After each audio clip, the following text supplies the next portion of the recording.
On a lovely night for football here in Fitchburg at historic Crocker Field. It is homecoming here on FATV as the Red Raiders of Fitchburg High School return from a very long road trip to take on the Wolves of Nashoba. I'm John Grugerty, joined as always by Dan Bolak, Mike Flynn in with us as well tonight. And Mike, homecoming always has a special feel, doesn't it? Yeah, it's nice. You see a lot of people sometimes come back that you haven't seen in a while. It's kind of like Thanksgiving Day, where some people come back that you don't normally see during the regular season. But saw the mayor running around? The mayor, it's election time, so the mayor's here for. I want it noted for the record that it's homecoming. No, it's because it's election and time. Also an election. Maybe, possibly. Anyway. I jest with Steve. Let's talk some football as the Red Raiders come in with a record of 4-2. They carry about 4.95 points in the seedings for the playoff standings. They're in 12th position, I believe, as we enter play tonight. They take on the Wolves of Nashoba Regional, coming in with a record of 2-4, not in playoff contention, but the Wolves, Dan, definitely looking to play spoiler tonight here at Crocker Field. Yep, at this moment, the Wolves stand in 20th place, just a few spots out of the playoff spots in Division 4 right now, so they can make some noise in the last couple of weeks. Well, at least, with Fitchburg, that's going to be a game that can absolutely earn them some points. Nashoba coming in, as we mentioned, 2-4. They've played a fairly challenging schedule. They played Grafton, one of the best teams in Central Mass, lost that game 41-21. They beat Algonquin 28-14, which is something no other team can say right now. The Gonk have won their other 5 games. Most recently, Nashoba found themselves as a dinner meal for Panthers. Panthers eat wolf meat. Yep, 7-0 was the final there between very lean wolf meat. Yep, Nashoba and Marlboro last time out. And in that contest, Connor Salmon, 30 carries, 157 yards, led the defense with 8.5 tackles, but just could not find the end zone in that one. And Connor Salmon, number 44 in white, is going to be the key to this game for Nashoba. Absolutely. Over 1,000 yards for him, 10 touchdowns, we said, on the season for Salmon. For the Red Raiders, Dan, they come in. It's been a while since we saw them here at historic Crocker Field, and in that time, they've actually switched starting quarterbacks. I mean, we sort of alluded to it in our last telecasts that there could have been something of a quarterback controversy starting to brew, but during that 3-game road trip, it was very much the sophomore Luke Bolak who was taking the snaps for the Red Raiders, and he's done quite well for the Red and Gray, especially on that road trip. He's got 6 touchdown passes. He's ran for 275 yards, and he's got 2 touchdowns on the ground as well. Interesting that you mentioned the 6 touchdown passes. We mentioned, we had seen earlier in the season Bolak was sharing time with Tyler Broussard, and we kind of thought, well, Bolak has more of an advantage rushing the ball, but does he have the aerial component to his attack? But Mike, as we've seen with those 6 touchdown passes, Fitchburg has had a lot of success with their new quarterback. Yeah, it looked that way when we first saw him, that he definitely can run the ball. He's got good wheels and he's pretty quick. But he didn't throw the ball terribly well the first couple of games, but has picked that up over the last month or so, and that gives them a double threat. Absolutely. The Raiders have won their last 2 games on the bounce. They've scored a total of 83 points in those games, a 42-34 victory over a high school we won't mention that might or might not be Marlboro, and also a 41-6 victory over Westboro just last week. Dan, they looked nigh unstoppable against Westboro. I think the longest drive that Fitchburg had against Westboro was 5 plays. They ran, I think, less than 25 offensive plays, after you filter out the penalties that no-counted some of those plays. I mean, it was just, they were very much unstoppable. First drive of the game for Westboro took about 8 minutes off the clock. Eventually ended with the Rangers stalling out. Red Raiders get the ball at the 18-yard line. Luke Bolak runs for 46 yards down the far side, first play from scrimmage. And just like that. Yep, I mean, it just felt like one of those games where you just get that handoff and there he goes! And it just came so easy for the Red Raiders. But Nashoba is going to be a little more of a challenging test. Again, 2-4 record. It's difficult to say what to expect out of them because they've got some good wins, mainly the Algonquin game. They beat Algonquin 28-14, as we mentioned. And again, Algonquin has won their other 5 contests, but they've also lost to Leominster 13-7. And Leominster has struggled a lot. They're 2-4 this year. They've had their challenges. So, but it really does come down to Nashoba team is going to live and die by the efforts of Connor Salmon, and it's going to come down to how the Raiders can deal with them. And Mike, we've seen that a lot with teams as they prepare for Fitchburg. Fitchburg a lot of the time has had one singular player. In the past couple of years, it's been Anthony Oquendo. So teams are able to game plan around that one player. I think as Fitchburg comes into this game, they kind of have an advantage because now that they have Luke Bolak running the offense, providing that additional threat from the quarterback position, they're not as one-dimensional as maybe Nashoba's going to be. Yeah, because when Oquendo was the feature back and all they were doing was running him, that's all they were keying on. Now you've got a quarterback that you can boot out the other way, you can roll him out, so you can play fake off of one and let the quarterback either run or pass off that formation. So that gives even more room for Oquendo to run. And that opens up, so many other parts of the offense, Dan. Anthony Oquendo only had 9 carries last week, and yet Fitchburg's offense put up 41 points against Westboro. 9 carries for 61 yards, and I believe the touchdown he got was the 5th touchdown that the Red Raiders got in that contest. They didn't need Oquendo as much against Westboro. Obviously, in the game the week before against Marlboro, he put up well over 250 yards in that contest and showed so many of... He basically showed off why he's such a talented running back. And that's that's a game where the Red Raiders did need to rely on him. Last week was a game where they didn't have to, but they have other options. And Colin Dudek is also a serviceable back in the backfield. Also someone to watch if they try to do the Wildcat, which they've done a few times. Something to keep an eye on. Captains are at midfield for the coin toss for the Raiders. We have Gio DiCarlo, Sam Faulkner, the aforementioned Mr. Oquendo, and Mr. Dudek. Meanwhile, for Nashoba, their captains are James Borsari and Connor Salmon. Mike, it feels like a game where the Raiders just got to take care of business tonight, right? Well, by all the calculations by our esteemed colleague here, that if they win, they're more likely they're in the playoffs.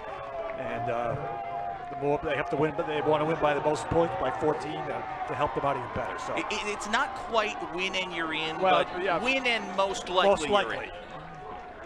Whenever computers get involved, it's like going back to the BCS. And it's one of those things, too, that as the season goes on, even into the last week of the season, there's going to be one more week of football. The Red Raiders will not be part of it.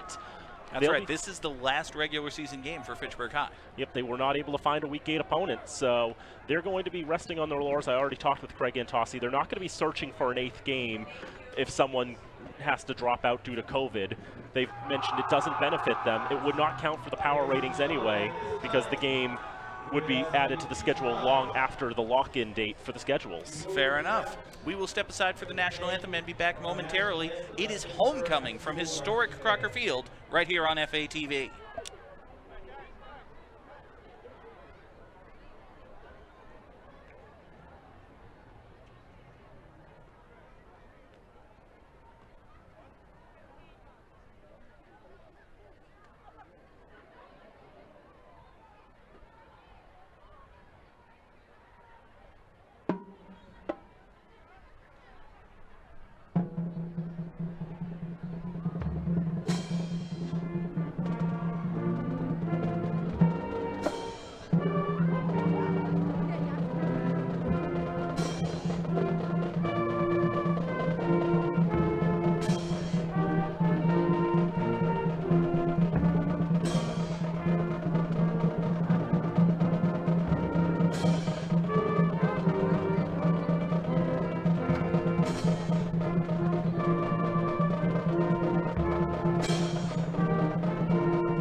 High School homecoming football here on FATV. I'm John Gugerty, joined as always by Dan Bolak and Mike Flynn. We want to let you know that Fitchburg Access Television is your local access TV station.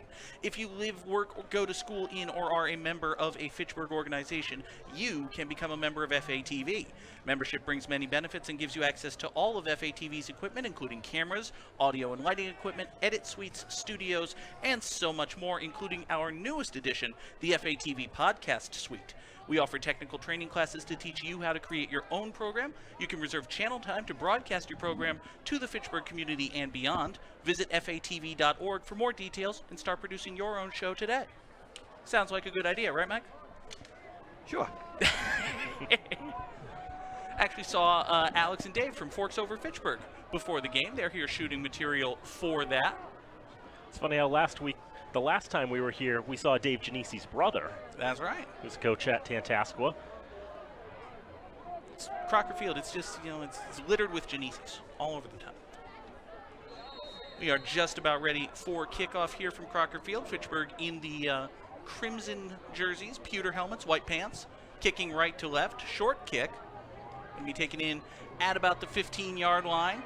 Dances out of one tackle across the 35-40, still on his feet. Cross midfield into Fitchburg territory, one man to beat. He is going to go in untouched. One play, one score. Touchdown Nashoba. Thomas Kiefler goes to the house. It's about an 80-yard kickoff return. Just took it up the left side, Danny got one block and he was gone. Well, that was tremendous there for Nashoba. Takes it in at about the 16-yard line, just finds his way out to the far side, and there's green grass in front of him, and he just uses that breakaway speed. The sophomore running back linebacker, 6 feet tall, 175 pounds. That's his first touchdown of the season. Shea Gagne, the last man to beat, but Kiefler just had the angle and he was faster, and now he's got to catch his breath because he's the kicker too. He will come on to attempt the extra point. Good snap, good hold. Kick has the length, and it is good. We are 12 seconds into this one. If you are just settling in, you have missed stuff. Nashoba leads this one by a score of 7-0. Whew! Catch your breath. Seems like for 100 years, Fitchburg can't cover a kickoff. They've given up more kickoff returns, I think, in the last 10 years. I think that's the first we've seen at home this year, but I know it has been it's been a recurring problem for Fitchburg High. I can remember a couple years they refused to kick the ball. If they would just squib it down the middle and let the other team start at the 40 because they couldn't cover the kickoff. I mean, it's good distance, but it's kicked so low. You give the opportunity for the returner to get a running start before your cover guys can get down the field. That's very much the start that Nashoba wanted. They got shut out last week against Marlboro, and it takes them just 12 seconds to get on the board. Pretty much the exact opposite of the game against Westboro, Daniel. In that game, Westboro had the ball start the game. They ran down most of the first quarter before Fitchburg's offense had it. Now they're going to get the ball less than 15 seconds into this game, but already trailing by a score. So we mentioned the key would be Connor Salmon, but they didn't need Connor Salmon's help on that one. Not yet. Joshua Medina and Joseph Stanford set back deep for the Raiders. They will try to match the efforts of Thomas Kiefler, who will do the kicking for the Wolves. This is a low knuckling kick, bounces at the 23, picked up by one of the up men, cuts it to the near side. He gets a block before being brought down at the 35. That was Johnny L. Silvestri on the return for the Red Raiders. Pretty good field position for their offense here. That was a tough kick to handle. Kind of had to play the short hop and able to scoop that one out of the dirt. Give them pretty good field position to start. So the Red Raiders will come out 1st and 10 at their own 35-yard line. Again, Luke Bolak has taken over as the full-time starting quarterback, not really splitting duties tonight. They'll go from the I formation. Anthony Oquendo is the dot. 2 receivers and a tight end on the right. Handoff to Oquendo on 1st down. Just running behind that left guard. Gets across the 40-yard line. He's brought down at about the 42 after a gain of 7. Pretty good 1st down run there. making his way up the middle, and as you mentioned, just reading the blocks there. I mean, there's a hole, but you don't want to take that chance. Just, get that extra security from Samson Faulkner there. Faulkner coming from that right guard position, actually pulled over to the left and acted as a lead blocker there. Good work by him. It'll be 2nd down and 3 now for the Raiders. Handoff goes to Oquendo to the left side, tries to turn the corner. He does. He's into Nashoba territory. Anthony Oquendo is gone. Touchdown, Red Raiders! Wow! Well, the Raiders have a game breaker too. And Anthony Oquendo goes 58 yards for his 12th touchdown of the season. Isn't football fun? Football's fun. Turned the corner, won the shoulder defender, had him by the shoulder pad, couldn't hold him. And once he got around the end, he was gone. Jax Kreisman came up just a little bit short on his desperation attempt. Now the Raiders will attempt the extra point. These have been a little bit tricky for them, especially in the snapping game. Alexander McCloskey will kick. Good snap this time. Kick is up, and it is good. We are barely a minute into this contest. Teams have already scored twice. Let's see if we can hear from Mr. Touchdown. Maybe. There he goes. If you're just arriving, don't forget, tonight the athletic department will be holding its 50-50 raffle. So if you are just tuning in, either live in Fitchburg or anywhere in the world on FATV.org or the FATV app, you've missed some things to start this football game. Do you think they would have learned from the Wachusett game? Evidently not. Because after all, the Wachusett game started with the Mountaineers taking it to within, 10 yards of goal and then scoring on their first play from scrimmage. And then the Raiders were able to get there. Well, it was on their second drive. But still, we had a lot of rapid-fire scoring to open the contest, and we're getting more of the same here. More of the same so far. Fitchburg has to kick off again. Nashoba's offense still hasn't seen the field. But there's Kiefler on the right. He's the man to watch. We'll see if they kick it in his direction or maybe decide discretion is the better part of valor.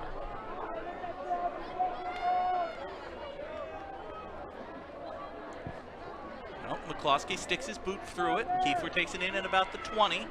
Going pretty much the exact same way.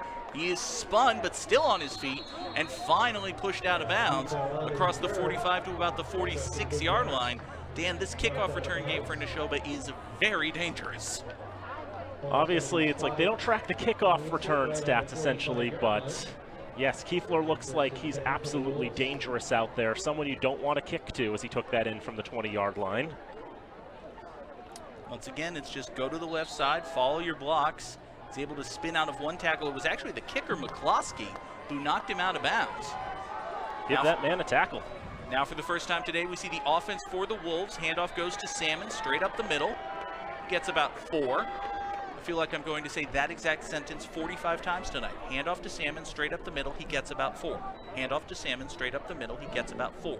Okay, I'm practicing. You got it.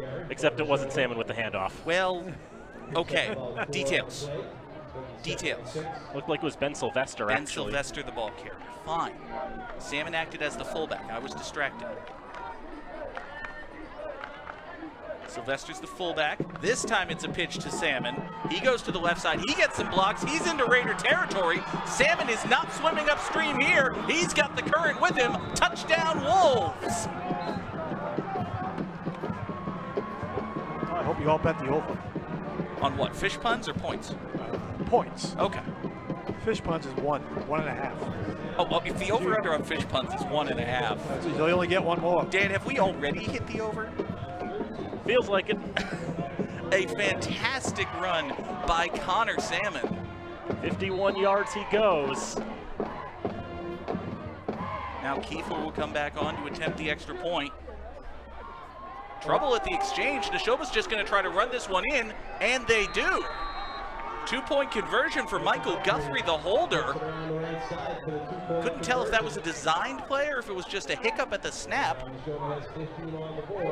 But Nashoba has 15 points.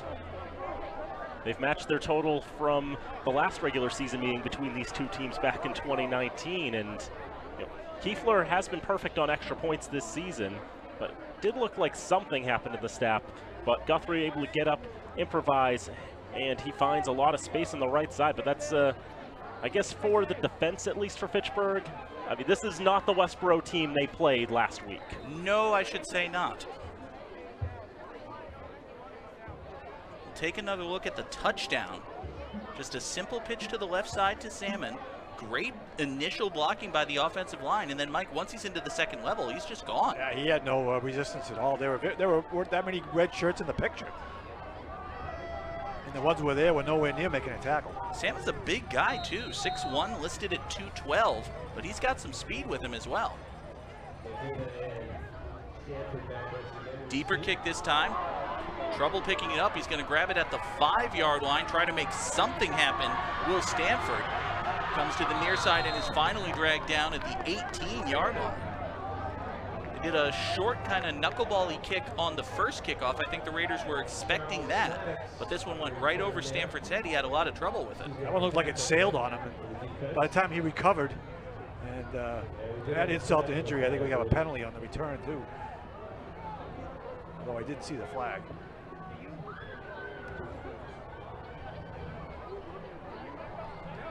Don't see the officials lining up to call anything. No, they're going to send the offense up, so we're just going to go. Really misspotted the original. 1st and 10 Raiders at their own 18-yard line. Two backs in the backfield, flanking Bolak. Oquendo's on the left, and he gets the carry. Bounces off the right tackle, cuts into the second level. He's close to first down yardage. Brought down after a gain of about 9. It's very close to the sticks. They might actually move him here. They will, in fact, stop the clock, move the chains. That's first down for the Red Raiders. So for the first time tonight, guys, we get a chance to catch our breath. It's been back and forth, end-to-end action.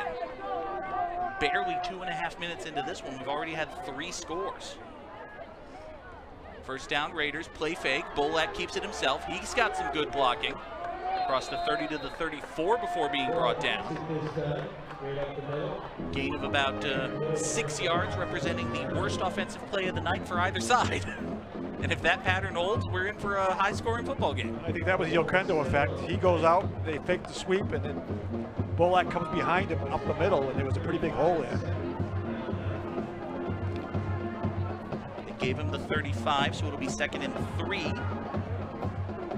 Here you saw Luke Bolak, starting quarterback as a sophomore. Not everybody gets to do that.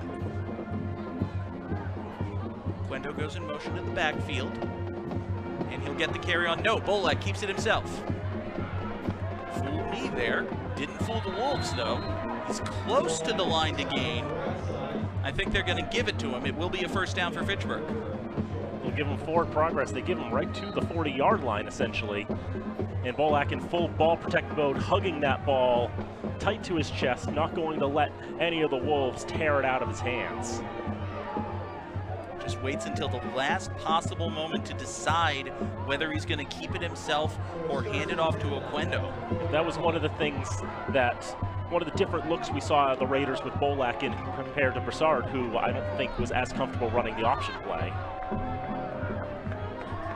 We didn't see nearly as many option plays, but now you have so much more deception basically available with Bolak under center or behind the center, I guess you could say, as Oquendo splits out as receiver. This time it's a quick shovel pass to Darnell Thomas. He gets across the 45, across midfield, into Wolf territory. Darnell Thomas down the 5 sideline. Every catch he has in this year is for a touchdown until now, as he's brought down inside the 5-yard line. Dan, when he got that catch, I was ready to bust out the stat. Well, Darnell Thomas has 3 catches on the year and 3 touchdowns, but this one's not going to be one. It almost was. It almost was. Yeah, the shovel pass forward, the Raiders blow the line apart. The Wolves scattered about And Darnell Thomas able to run for tremendous yardage down the far side, eventually forced out at the 5. Give him 55 yards for that. 55 yards of first and goal for the Raiders at the 5-yard line. Dudek to the left, Oquendo to the right. Two backs and Bolak in the backfield for Fitchburg. This time it's Oquendo running behind the left guard. He walks in. Touchdown, Red Raiders. Do they teach defense in high school these days? Is that a thing? Tackling ain't so good. We keep up at this pace, we're going to be playing a completely different sport. I mean, it is basketball season. Although, honestly, if I could be honest with you, I think 15-13, 5 minutes into the first quarter, that's a little bit high for a basketball score, isn't it? In high school it is. Tremendous start to this game. And now Fitchburg is going to try to match Nashoba tit for tat. They will send out their 2-point unit as well. Nashoba probably didn't mean to get 2 points on their last touchdown, but they certainly did. Now the Raiders will try to do the same. It's just Dudek in the backfield with Bolak. 4 receivers. Bolak runs to his right. He's going to try to keep it himself. Just got to get across the pylon, and he does. 2-point conversion is good. 7:04 to play here in the first quarter. Mike Flynn, this game is tied once again. It's like a track meet. Up and down we go, and as you said, nobody's playing any defense. I saw that snap, and there just looked like a lot of space on that right side. Bolak he's running to that side immediately, but you can see everybody coming in towards the middle. He knows he's got that opening on the far side near the pylon, so he goes for it, and he wins that foot race easily. I think that was a designed run all the way, but it was really well drawn up. They took the right split end and actually had him run a crossing route to draw the cornerback, and then use Dudek as a lead blocker to take out the linebacker, and Bolak walked in untouched. Defensive back, I think it's 29, he took a really bad angle. Really gave Bolak a nice angle to run around the corner and get it easy. Yeah, Williams bit pretty hard on the threat of the pass from Bolak, but no, he was going to take that in every darn day. So we're 4 minutes and 56 seconds into this football game, and we have 30 points. How about that? Aren't you glad you told me I had 1 and 4 today, Dan? You could have told me I had 2 and 3. I would have believed you. If I had 1 and 4, it would be 0-0, and we'd be at the end of the first quarter. That's a fair point. There's the man to watch, Thomas Kiefler, the return man for Nashoba. We'll see if the Raiders kick it in his direction.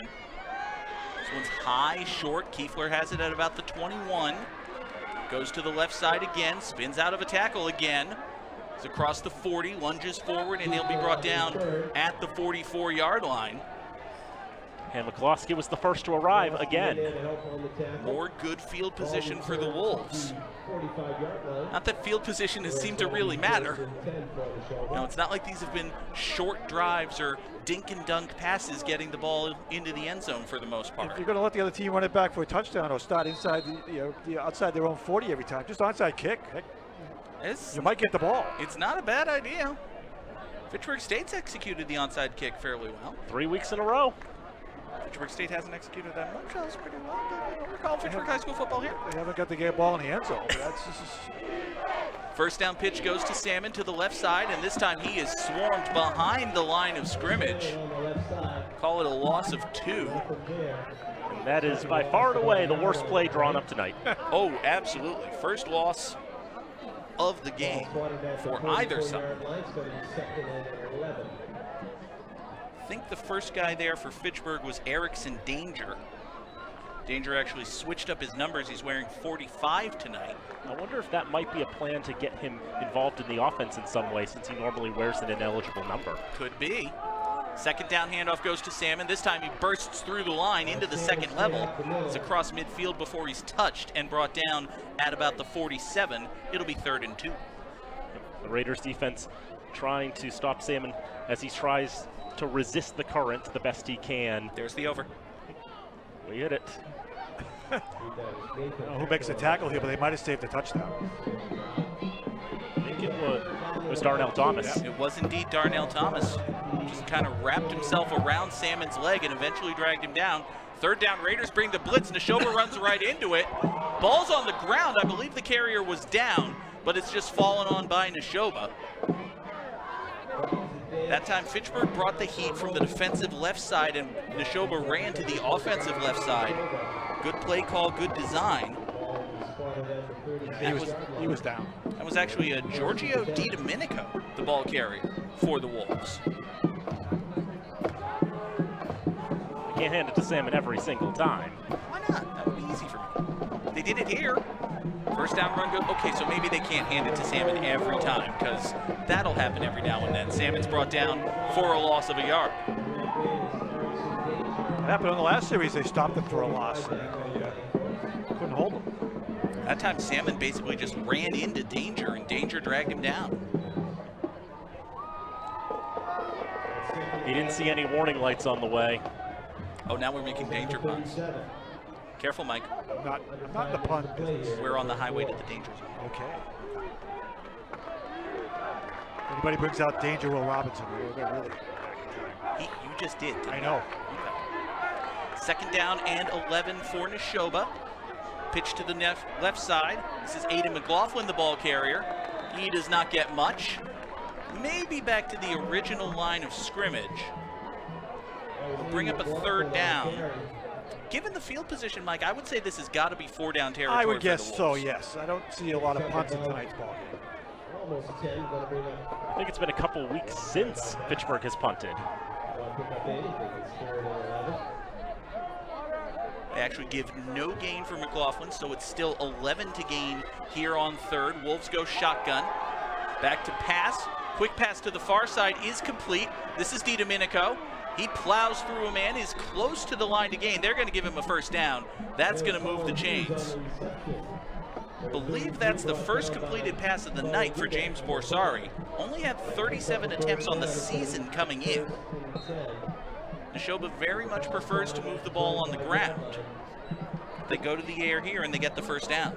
Fitchburg blitzed, and they ran the perfect play against it with a little screen. And they get the 11 yards for the first down. For Di Domenico, just his second catch of the season. Now play fake on first down. Under pressure, dumps it off short. That is incomplete. Picked the worst place to hit Di Domenico that time, right in the hands, and it'll be second down. And yes, for Nashoba, they have not tried to go to the passing game that much. Borsari came in 14 for 37, 202 yards and no touchdowns. Actually had a catch for 14 yards as well.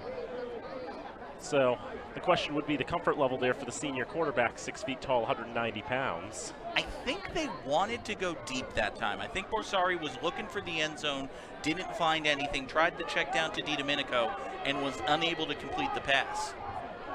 Now Salmon comes in motion, takes the pitch on second down. He's got a head of steam as he hits the line, but he's brought down after a short gain, maybe 3. It'll be third down and 7. Darnell Thomas on the tackle for the Red Raiders. Jet sweep. They lined him up out in the slot. Fitchburg defended it pretty well. Especially with Salmon coming in with that head of steam, getting the ball essentially 5 yards behind the line of scrimmage, just blasting forward after he saw how it developed. Now they fake that pitch, try to throw to Salmon. Pass was high and incomplete over his head. But this part of the field still going to be 4 down territory. I think the Wolves will be maybe not happy to go for it because it's 4th down, but it's an easy call. They're going to go. Interesting note is that Salmon only has 1 catch on the season. That last throw was in his direction. You'd think he'd have more. He was an outfielder for the Angels after all. Tim Salmon? Yes, I know. Okay. Yeah, I got that one. There we go. 4th Just down. chose not to come. 4th down and 7 for the Wolves. They try to get it on the pitch to Salmon to the left side. There's a flag on the play. Salmon is brought down 2 or 3 yards short. I think this is going to be Fitchburg ball because they'll decline a holding penalty, but we'll see what the call is. The officials are asking Fitchburg what they want to do, so Raiders are going to get the ball here. Personal foul, blocking below the waist, offense. That penalty is declined. Result of the play is a turnover on downs. Fitchburg ball. Really interesting that they go with the run here on 4th and 7, Mike. Yeah, especially after you threw on 3rd down. think we'll see the penalty because it was further to the right of the screen. It was a case of they just trusted Salmon to get those yards. It looks like he's about 2 yards. So they give the 19, then yeah, he was a few yards short. If they knew that that was what they were going to do on 4th and 7, I'm really surprised, as you said, Mike, that they went to the air on 3rd down. I would have run the ball on 3rd down and made it much more manageable for 4th. As it is, it's a turnover on down. Fitchburg gets it back, 1st and 10 at their own 19. Anthony Aquendo, the ball carrier, bursts through the middle. Ball is on the ground. Nashoba picks it up. And the officials are going to blow the whistle, say he was down when he got the ball, but that is a fumble, and Nashoba gets it right back. So we started with a track meet, teams going end to end, putting up points faster than we could call the plays almost, and now we're starting to get a little sloppy. Turnover on downs, turnover on fumble. So from the 29, it would have been enough for a 1st down. But as he's trying to get the extra yardage. He actually lost the handle once and then regained it. But as he was hit by Brody Flannery, I think Flannery's helmet knocked the ball loose. Wolves get it now 1st and 10. Salmon, the ball carrier, gets to about the 25-yard line. That'll be a gain of 4, bringing up 2nd down and 6. Hey, what do you know? Salmon up the middle gets about 4. It'll be 2nd and 6.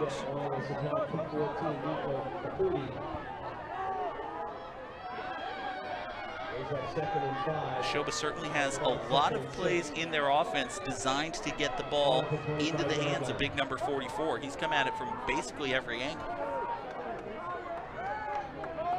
Now 2nd down 6, they get into him on a pitch coming to the near side. Plenty of Raiders in the backfield.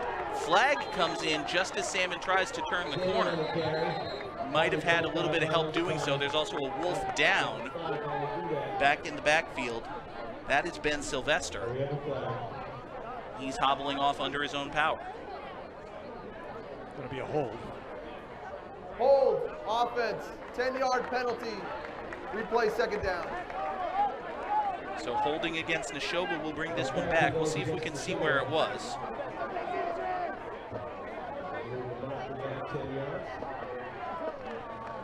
Right there. Right there, yeah.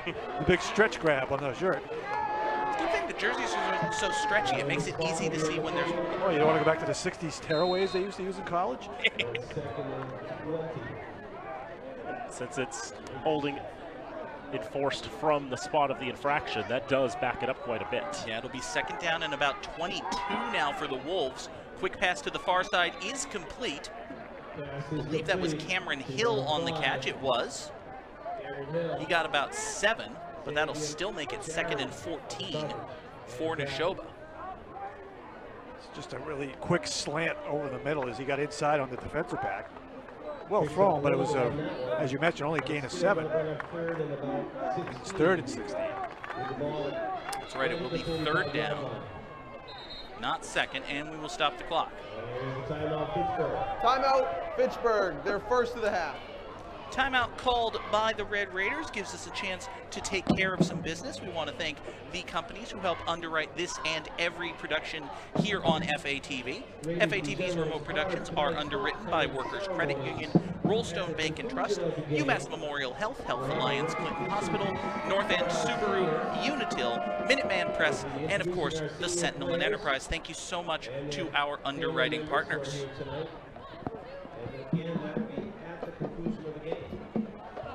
Obviously, the scoring slowed down a little bit, but 15-15 the score. Wendo 5 carries for 88 yards, 2 touchdowns and a fumble. Connor Salmon's 8 carries for 52 yards and a touchdown. Nashoba put up more points the first 2 times they touched the ball than they've had in their last 2 games combined. 13 points against Shrewsbury, nothing against Marlborough. 15 points in the first 2.5 minutes of this game. So, you know, there's still plenty of time if you're in Fitchburg to come on down to Crocker Field and enjoy the homecoming festivities. But you've missed a little bit. You couldn't ask for better weather. That's true. This is probably the nicest night for football that we've had all season. It's not raining and drizzling like No, it's not foggy. It's not absolutely pouring on breakdown like it was in Leominster. No wind. 3rd down and about 15 for the Wolves. Play fake. Throwing long to the right, pass is underthrown. Falls incomplete, very nearly intercepted by Richard Santana, but it hits the turf and goes incomplete. Deepest pass of the night for Borsari. Didn't hit his man, but I think the Wolves will still line up to go for it. I couldn't tell, Mike, if this was a comeback route or if the ball was just underthrown. I think it was a comeback, and the ball didn't have enough juice on it to get there before the defensive back had a chance to adjust and come back and make a play. Almost intercepted it as it bounced off the hands of the receiver. Momentarily possessed by the defensive back, but it fell to the ground. So 4th and 15 for the Wolves. They need to get to the Fitchburg 19, and they'll actually go with the quick kick by the quarterback. Try to pin the Red Raiders deep, but the ball goes deep into the end zone. Well, we're Patriots fans. We saw Tom Brady do that a few times back in the day. Not a bad little call. It is, but the goal is you don't want to kick it in the end zone. Well, no. I mean, you only gain 10 yards doing that. You can have a good idea and not great results. And poor execution. Right. And hey, they still got some field position.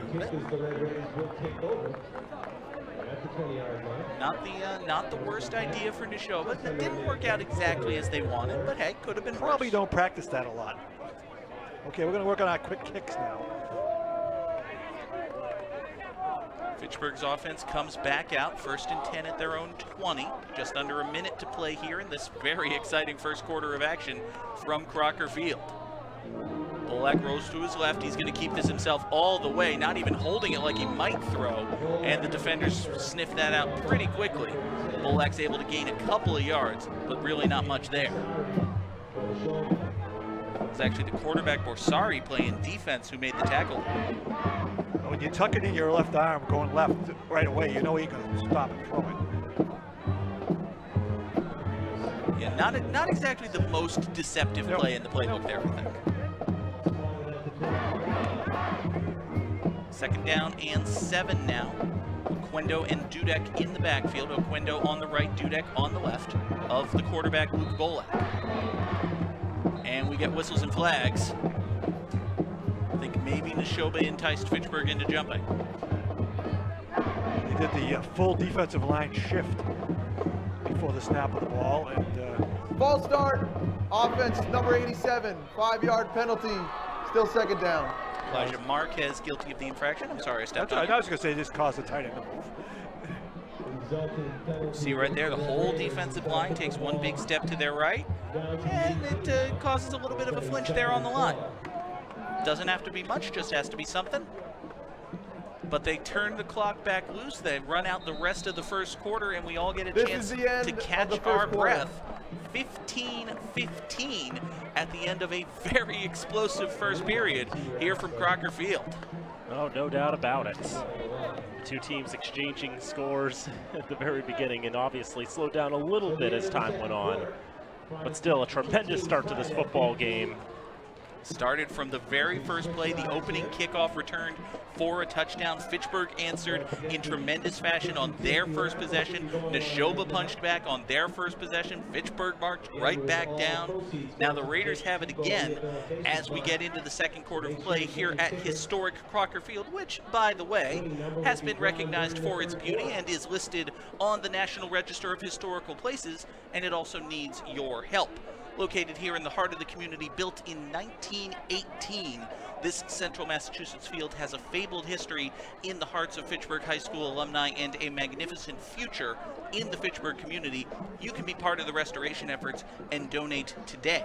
Learn more about how you can help the Crocker Field Restoration Committee online at crockerfield.org, or you can mail your donations to Crocker Field Restoration, 140 Arnhow Farm Road, Fitchburg, MAP 01420. And hey, don't forget, all donations are tax deductible. So as we get ready for the second quarter of action here from Crocker Field, here with the play-by-play is Mr. Dan Bolak. Thank you very much, John. Might have gone a little quiet late in that first quarter. That's just because, fumbles don't kind of spell disaster for my spreadsheet and how it works. But it'll be 2nd down and 12. No, maybe it won't be. It'll be 2nd down and 17. Ball start, offense number 45. 5-yard penalty, still second down. So Dan, you mentioned that Erickson Danger may have changed numbers to get himself involved in the offense. I don't think that's what they intended. Yeah. Well, that's the start of his involvement. We'll see if he'll be able to change fortunes. Nowhere to go but up, right, Mike? Not a good start. Get your name in the score sheet, that's about it. Hope false starts aren't going to be the token penalty the Red Raiders keep committing over and over and over again. As here's Anthony Aquendo getting it all back, and then some. Anthony Aquendo, midfield, 40, 30, 20, 10, touchdown, Red Raiders!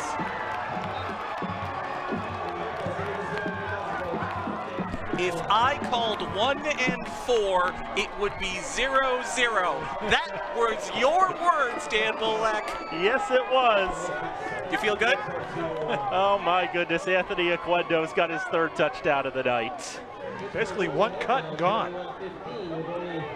Just fantastic blocking from the offensive line to open the hole. Great vision from Aquendo to hit it, to find it, and then supernatural speed. So we're 13 seconds into the second quarter, and just like that, after back-to-back false starts, the Raiders take it all the way to the house. Klosky puts it up and puts it through. 11:47 to go, second quarter. It's the Red Raiders 22 and the Wolves 15. Faulkner, Cox, Jelen, Arango, the offensive line for Fitchburg High has been so good really all season, but especially tonight and especially on that play, just opening up these holes. It's been fantastic to watch. And Nashoba's playing the run. They've got 9 guys up in the box. They don't even have a deep safety. They have nobody in the middle. So you would think they would be up making the run stop, but that leaves them, it exposes them to the possibility of the big play. If you get through the original surge, and there's nobody back there to make a tackle. So last year, the Red Raiders found a lot of success with that three-headed beast in the backfield there of Anthony Aquendo, Devin Barasano, and Monty Graham. And with Graham and Barasano graduating, we didn't think we'd see a reprise of that. And although we haven't seen a whole lot of Colin Dudek tonight, he's been there. He has been there. And Anthony Aquendo and Luke Bolak have both shown their mettle. And just having that guy in the backfield as an extra lead blocker, even if you don't give him the ball that often, it's still a threat that the opposing team has to respect. Because if they don't respect it, you just give him the ball and he burns them for 10 yards or whatever. It's just, it adds another element to this Fitchburg offense. This is a completely different team from the one we saw, 6 weeks ago at the start of the season. Things have changed, and now they switch sides, kick to the far side. And there's a big burst of speed there for Nashoba. Down just past the Wolf 45-yard line is Cole Williams. And he shows that, hey, I can return kicks too. Yeah, you try to kick it away from Kiefler. Cole Williams takes that as a personal insult. It's like, hey, I can do something too. Don't kick the ball to me. I'll punish you just as much, guys. So to the 48-yard line, every single drive for Nashoba has begun, the worst starting position they've had is their own 45. That's pretty good if you can keep that up. Shorten the field for your offense, make everything a little bit easier. I've been saying, I have no idea what to expect out of this Nashoba team. As on first down, Connor Salmon loses the football! Looked like 3 Raiders got there. It's just a matter of did a Wolf get their hands on it in the middle of all that. I think 3 Raiders were each trying to pick it up, and maybe it was on the ground long enough for Nashoba to grab it, and that's exactly what happened. 53 coming out of the pile with the ball. That is nobody on this roster. Okay. Ed Reynolds with the football recovery. Here. Take a look at this one again. You're going to see 3 Red Raiders go for this ball, and each of them, they all try to scoop it up. Nobody's trying to just fall on it. And because of that, it's down there. It turns into a maul. Who knows what happens in a pile? We best not talk about it, but Nashoba has the football. So second down, run to the right side, try to find a hole in there. There is no hole to find. That was DiDomenico on the carry once again. He is listed as a running back despite wearing number 83. not a normal running back number. We saw that with the Falcons as well. Jazari Salim wearing 96. 96 almost makes more sense just because, like, 83 is such a receiver's number. But hey, whatever. It is super duper a receiver number. You do not expect to see that number in the backfield. And now, Varsity going to pass deep ball downfield. That's going to be pulled in. That's going to be a Wolves touchdown. Michael Guthrie. And that's how the Wolves retort. Their first touchdown pass of the season. You mentioned, Dan, that Nashoba did not have a touchdown through the air all year. Just in this game, they've gone to the air maybe 3 or 4 times in total, and even then it's usually been on 3rd and long. So when they go play fake, the Raiders bite hard. Michael Guthrie left all alone, wide open, nobody within 15 yards of him. Extra point is up. It is through. 10:23 to go. Second quarter. It's all deuces on the board. 22-22. Yeah. All Varsity had to do there, Mike, was just hit the man. Sometimes the hardest thing to do when you got a guy that wide open is to not under or overthrow him, but put it close enough he could adjust to the ball and make the catch. But an obvious blown coverage somewhere. 48-yard touchdown pass from Varsity to Michael Guthrie. Guthrie coming into this game had 2 catches for 26 yards.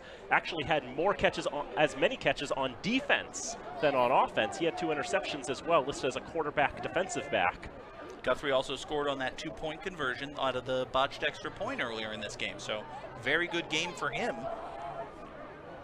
For the junior quarterback, I mean, just based on depth charts and what have you, since Varsity is a senior, he could very well be the quarterback next year. But nonetheless, he's making things work for him in all the roles that he's been handed thus far. We were talking with Mike LeClaire, one of the reporters here covering the game from the Nashoba side, and he was saying, this could be over by the second quarter. This game is not over by the second quarter. I mean, as I was saying, it's like I just don't know what to expect out of this Nashoba team is what I've been saying on the radio all week. As it's the line drive kick. It'll be taken in through the air by Medina at the 15-yard line. Medina's got a pretty good run back here, too, past the 40-yard line. It'll be down around the 43. I think both of these teams, Mike, are going to be getting some extra kick coverage time in practice this week. I think it's that full moon thing that's rising across the horizon on the far side. Could be. There's a bad moon on the rise. You beat me to it. There's also a bathroom on the right.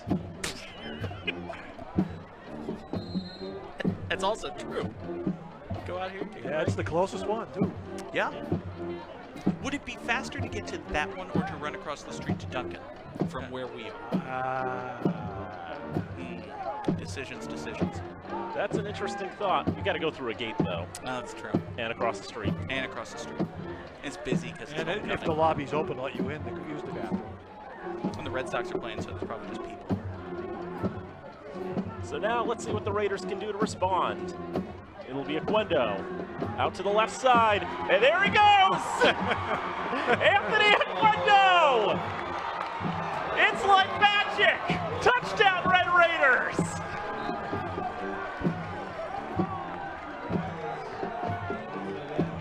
"56 yards this time. 1 play, 1 score for old number 1. This time we'll see here, they fake this sweep. They did it once to Thomas, got a big gain out of it. This time they fake it, hand it to Oquendo running to the left. He gets a great block from the left tackle, the left guard, and the receiver out there. And that's all you need. He's faster than you. You can't catch him. So, touchdown. What is this game even? McCloskey, extra point is high in the air, but it clears it. It's good. Used his lob wedge on that one. Hey, Hit the old flop shot. it's just got to get through. It's the same as the one you boom over the concession stand. 10:06 to go, second quarter. 29 for the Red Raiders, 22 for the Wolves. I mean, we kind of expected this out of Fitchburg after the way they played Westboro and the way they hung points on Marlboro, but credit to Nashoba for hanging with them to this point, right? Oh, yes. This Nashoba team has prided itself on its defense. During the Fall 2 season, they gave up just 8.8 points a game. even this season, they've only been giving up, well, if I did my math right, did I even do my math right? I'm not even sure I did. I'm not even going to say that now because I'm not sure if it's right. Hey, that's fine. Just a touchdown's getting tired. Yeah. Well, he's already been called on 4 times tonight. This game is not even 14 minutes old. 10:06 to play here in the second quarter. Fitchburg has already scored 4 times. Nashoba's got 3 of their own, and they're about to get, I mean, their offense has been potent and lethal, but probably the most dangerous part of it has been the kickoff return game, and that's about to be back on the field. So who knows? Just kick it out of bounds and give it to him at the 40. It could be 30-29 in 8 seconds for all we know. 17.5 points per game. The number I wrote down was actually correct. I sat down and did the math in my head. Hey, how about that? So McCloskey kicks it right side, but whistles will kill the play. Probably offside on the kickoff, most likely. So is that one of the Federation rules? Offsides, kicking team, 5-yard penalty, replay the kick. I'm a little surprised that that's just blow the whistle, don't allow the kick. Makes no sense to me at all. Well, you know what I could guess, what I would understand, and this is very clearly offside. You can see right there, you're not allowed to be across the line. But if you watch every kickoff, that happens on every kickoff. There's one guy ahead of the ball. I guarantee it. That's pretty blatant. Yep. So this happened during the Monty Tech game that I covered last week. The Bulldogs were offsides on the kickoff to open the second half. Then they kicked it out of bounds. But that's another thing, too, is that you have options if you're the receiving team. And you can take the ball, you can make them go back 5 yards and re-kick. In fact, that's what they did. They'll be taking at the 20-yard line there. Kiefler going up the middle this time. And it's the worst kickoff return all night for Nashoba. They're going to have to start from their own 39. Those poor, poor babies. So getting back to your point, Mike, about why they blow the whistle, I thought it through a little bit. I think it makes sense just because, historically speaking, you look at football kind of as a game. Kickoffs are the most dangerous plays in terms of injuries because you've got 11 guys running full speed into 11 guys running full speed, and they just smash into each other. That's the kind of play where somebody gets hurt. So I can understand why officials would do as much as they can to not have a kickoff play that could just be called back and run again. That does make sense to me. I see your point. I don't agree with it, but I see your point. First down, Borsari looking right side for that short pass, finds Salmon. Salmon's able to break out of that tackle and able to get a few extra yards on the far side. He'll be forced out of bounds at the Wolves 46. And again, that's all like speculatory on my part. It could be a much stupider reason than Well, that. It's like the rule that if you're on defense and you jump offside and get back, that you can't do that under the Federation rules.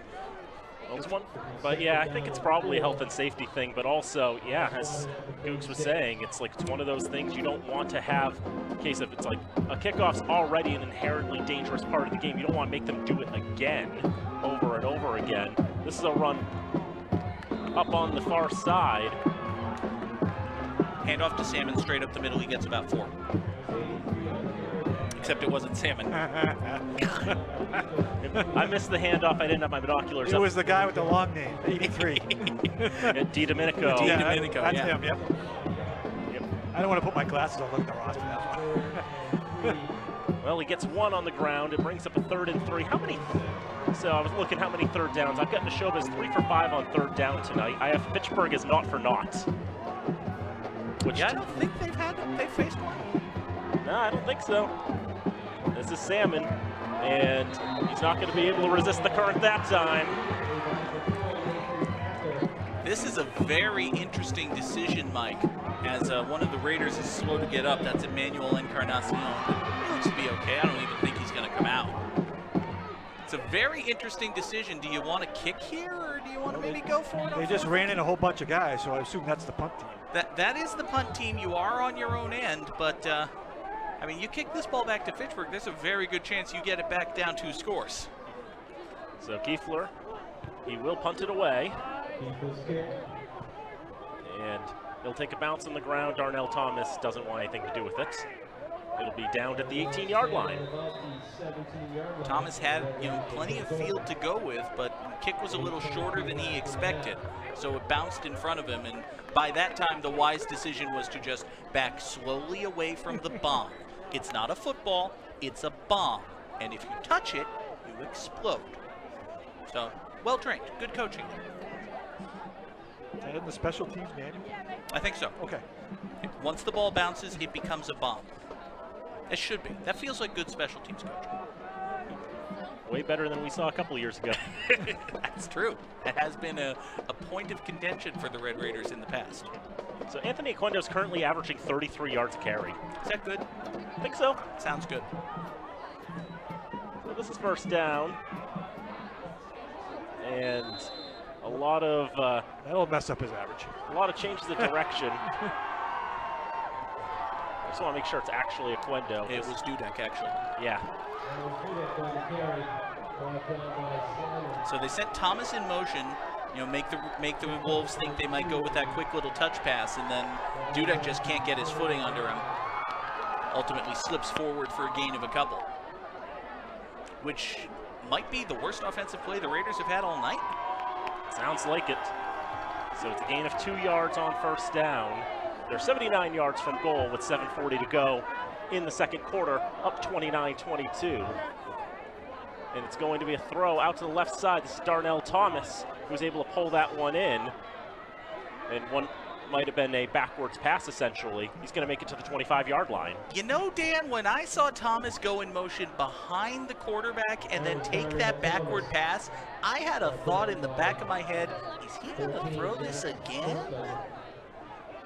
Probably a little too clever by half, but it's something they might want to keep in the playbook there. In any case, it is going to go in the books as a run. It's going in my books as a run. Those are the only books that matter, dang it.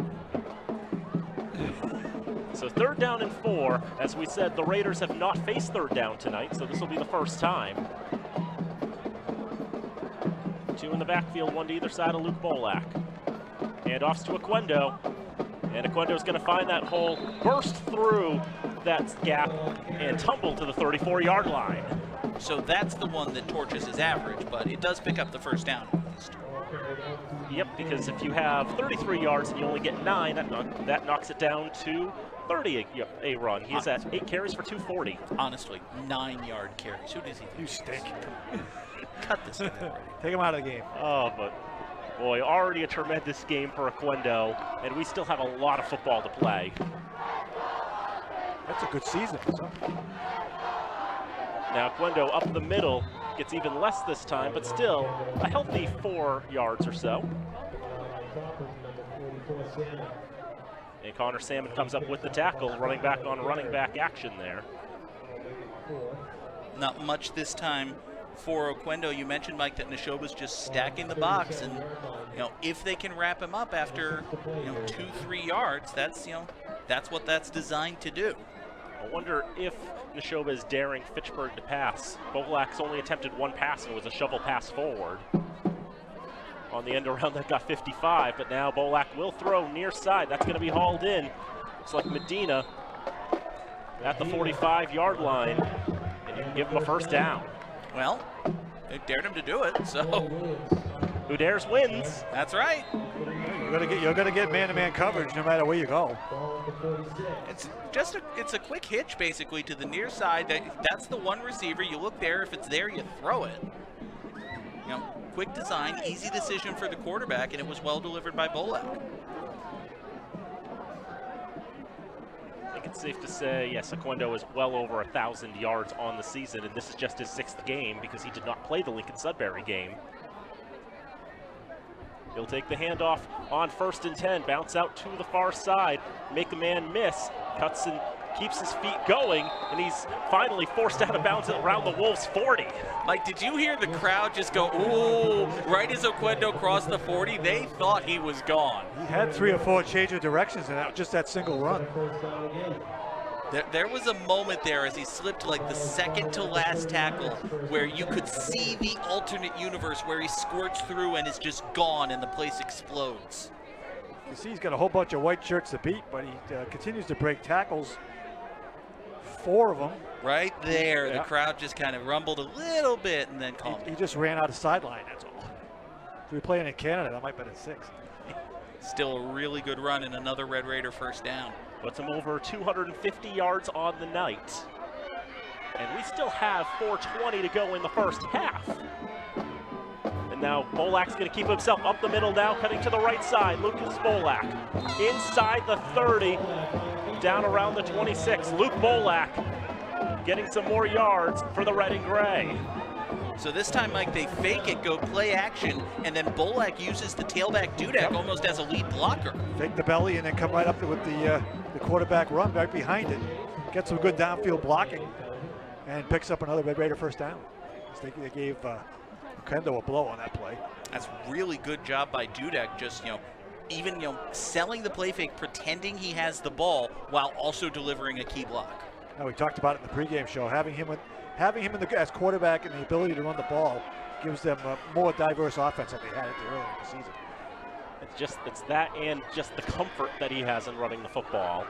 As this will be Oquendo. He's going to bounce himself out to the far side, or at least try to, but there's a couple of Wolves to pursue. Kiefler, one of them, along with Guthrie. They've got touchdowns for the Wolves tonight, and they're ultimately able to stop Oquendo from getting a fifth. It's like no gain on that play on first down. Even the best running backs are going to have runs where they don't get much of anything. Well, he looked inside, there was nothing there, so he tried to cut it to the out, and the Nashoba defense had that one sniffed out pretty well. Yeah, good job maintaining the edge by Kiefler. Under 3 to go in the first half, 29-22 Red Raiders. They will also get the ball to start the second half. Be pretty big for Fitchburg if they could go up by 2 scores here. D-line shifts a little bit. Bolak's going to tuck and run with it. Now he wants to throw, but he blows a tire, and now it just has to salvage what he can, and he gets about back to the line of scrimmage. Flag came in just about at the same time as Bolak lost his footing. I was surprised his knee didn't touch. The officials just let that play keep going. Indication is it's a hold against the Red Raiders. So even if they had hit the deep ball they were looking for, this one would be coming back.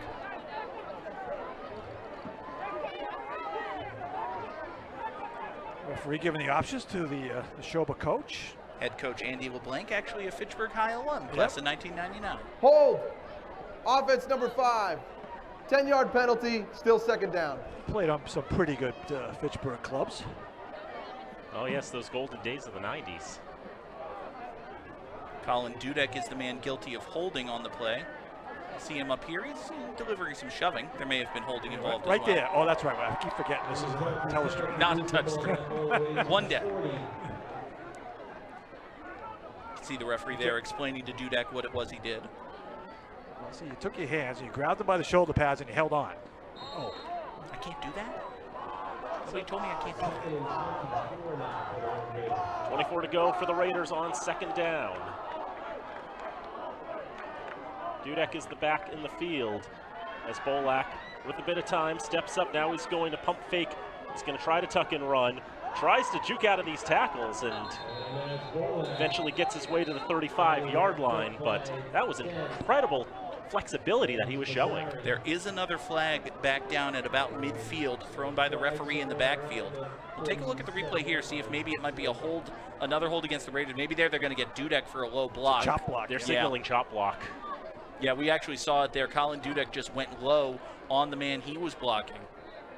So Dudek's had a couple of bad penalties in the last 2 plays. He's marching the Raiders all the way back toward the aforementioned Dunkin' Donuts, actually. Personal foul, blocking below the waist. Offense number 5.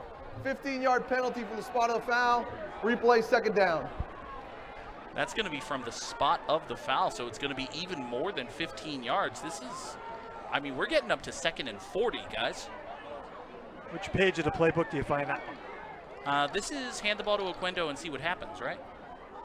But you see there, That was about thigh high. he's Initial point of down on contact. He's down on all fours and he's lunging himself into the opponent's legs. I'm not going to fault him for that. So, okay, so it's second and 10, 20, 30, second and 36, I think? I've got 46. Oh, right. I'm pointing to the original. Yeah, second and 46. Yeah, it's the next stick you have to get to. Yeah, the next stick. I was going to the original line of scrimmage. Well, this is not ideal. So I think the play here is trying to run the clock down as best you can, or Luke Bolak can just go and get a bunch of yards back. It's going to bring it inside the Wolves' 45-yard line. I mean, if you call a quarterback draw and you get 15 yards, you've got to be happy, right? Even if it is 2nd and 46.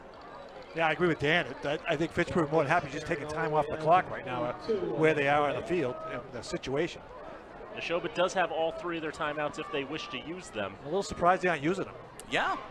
I've got 3rd and that was a 20-yard gain on 2nd down, so 3rd and 26 it is now. I think the Wolves have all their timeouts left. So they went from 2nd and Gardner to 3rd and Westminster. Sounds about right. But I almost said Chieftains. I almost said it. Almost. Bolak dropping back. He's going to throw. Bullet over the middle and nearly intercepted. It was through the hands of Medina and bounced off the mitts of Cameron Hill. Could see Cameron Hill with his eyes on that ball from the moment it left Bolak's hand, and then right at the end as he tried to go down and make the pick, he just lost his footing a little bit, couldn't bring it in. That would have been a very dangerous return if Hill had made this pick. Take a look at it again. Bolak gets, steps back, delivers it with as much strength as he has, but, maybe a little too much there, Mike. A bit overthrown. Yeah, a little too much gas on it. So the Raiders haven't punted in a couple weeks, and the long snapping has been a challenge for the red and gray. It's going to be imperative they get a good snap off here. They do. Nashoba doesn't rush terribly hard. Nashoba wants nothing to do with this football. That's going to just take that one extra bounce into the end zone for a touchback, but it could have been far worse. It was a very good punt by McCloskey. There's a flag thrown well after the play. It was thrown by the gentleman on the right, not by the referee. He was right in the middle of the play. See Sam Faulkner there indicating they want to bring it back. We have 2 unsportsmanlike fouls on the play. Unsportsmanlike conduct. Number 20 on Fitchburg and number 10 on Nashoba. These penalties will offset. Is Nashoba's ball after the punt. First down. So Stephen Bate of the Red Raiders and quarterback James Borsari of Nashoba were perhaps vigorously exchanging dinner reservations, shall we say? It's going to be a late dinner. So with the offsetting personal fouls, that will bring it to the 20-yard line. And 73 seconds and 3 timeouts for the Wolves to work with.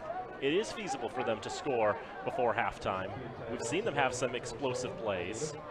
Given that they weren't exactly aggressive with their timeout usage when Fitchburg had the ball, I think the Wolves are going to maybe hand it to Salmon and see what happens, or we could even see them just take a knee here. 80 yards from goal, 73 seconds to go. It will be a handoff, and right up the middle to Domenico, able to get a pretty good run on first down to the 29. DiDomenico.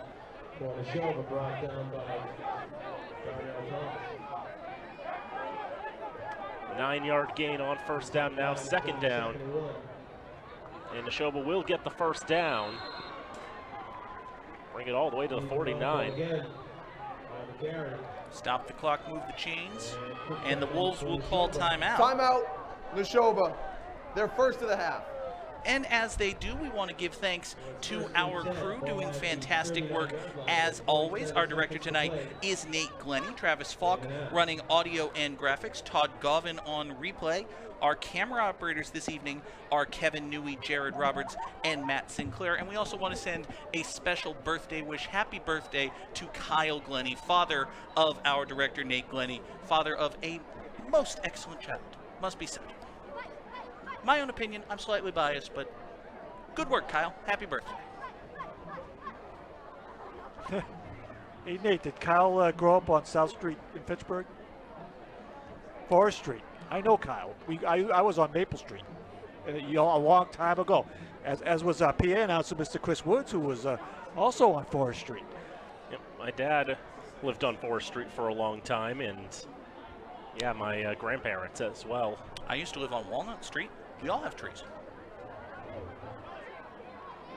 I also used to live on Crestview Lane, which is not a tree as far as I know. That was at Meadowbrook Village, which is kind of like trees. I can't pretend that the street that I live on is botanically related in any way. My next door neighbor, when I lived at Meadowbrook Village, was very heavily into trees. Let's just leave it at that. Reverse. And that double reverse. It's Kiefler who's got it, trying to find his way to the near side. Nico Caputi's going to wrap him up and take him down inbounds, they'll say, at the 44. Not the worst idea if you're, a rushing-based offense, less than a minute left on the clock. Timeout, Nashoba. Get the Second ball of the in half. the hands of one of your explosive playmakers and just kind of see what happens. You called it from the snap, Mike. You saw this reverse coming. Second and 4. Yeah, you can see 11 coming across all the way. 32 seconds left. So they're either going to fake it but at this stage of the game, you're going to run the reverse. And that leaves the Wolves with only one timeout left. So yeah, the pitch to Salmon, who then hands to Kiefler on the reverse. Well defended there, Xavier Macheri as well as Nico Caputi. The Wolves did take their second timeout, so they're not quite content to go to the locker rooms yet. That's what makes it odd that they didn't use their timeouts when Fitchburg had the ball. Yeah. Fitchburg did them a favor throwing the pass. They stopped the clock on the incomplete pass. It's almost like they changed their minds Yeah. after they got the ball back. Like they would have been happy to let Fitchburg run out the clock, but once they got the ball, it was like, okay, we might as well try. Well, I think if the score was 7-3, they might have a different mindset, but Yeah. this is like a pinball machine out here tonight, so points there were plenty. Yeah, Fitchburg's defense has been vulnerable to the big play, so why not take a couple shots at it, see what happens? And also with Fitchburg getting the ball to start the second half. If you can go to the locker rooms with it being a tie game or a one-point game, absolutely take that chance when you can. There is the aforementioned bad moon rising over Fitchburg here tonight. Salmon split out as a receiver, one in the backfield is DiDomenico. As Borsari's going to throw right side, that's going to be caught by Kiefler, and he's going to be spun out of bounds at the Red Raider 42-yard line. That will stop the clock with 24 seconds. I've got to say, Dan, I've been impressed with Borsari as a quarterback. He doesn't have a rocket for an arm, but for the most part, he's been very accurate. Here he rolls out right, finds his man, delivers a strike. That's a perfectly thrown ball right in Kiefler's arms, gives him a chance to pick up a few extra yards, get out of bounds. The Wolves, there, I did it, Mike. You almost. Yep. The Wolves find themselves now in Raider territory at the 42-yard line. Borsari 5 of 8 for 87 yards and a touchdown. Pitch to Salmon, coming in with a head of steam right up the middle. They'll give them 4 yards. That'll cause Nashoba to burn their final timeout. Nashoba, their final timeout of the half. So now 18 seconds left. Do you try to get to the sideline one more time, or do you just throw it to the end zone once or twice? Well, watching their kicker, he's got a pretty good leg on him, but now that you got no timeouts, Maybe try to you get. got to make that big play inbounds, get up there and spike it, and maybe try to kick a field goal.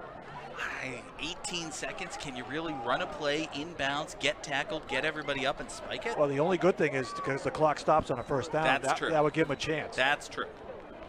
If this was the NFL, it probably wouldn't It would work not. out that way. That's correct. Yeah, 29-22, Fitchburg and Nashoba, 51 points in this first half of play. That is a beautiful I move. feel like I'm watching Apollo 13.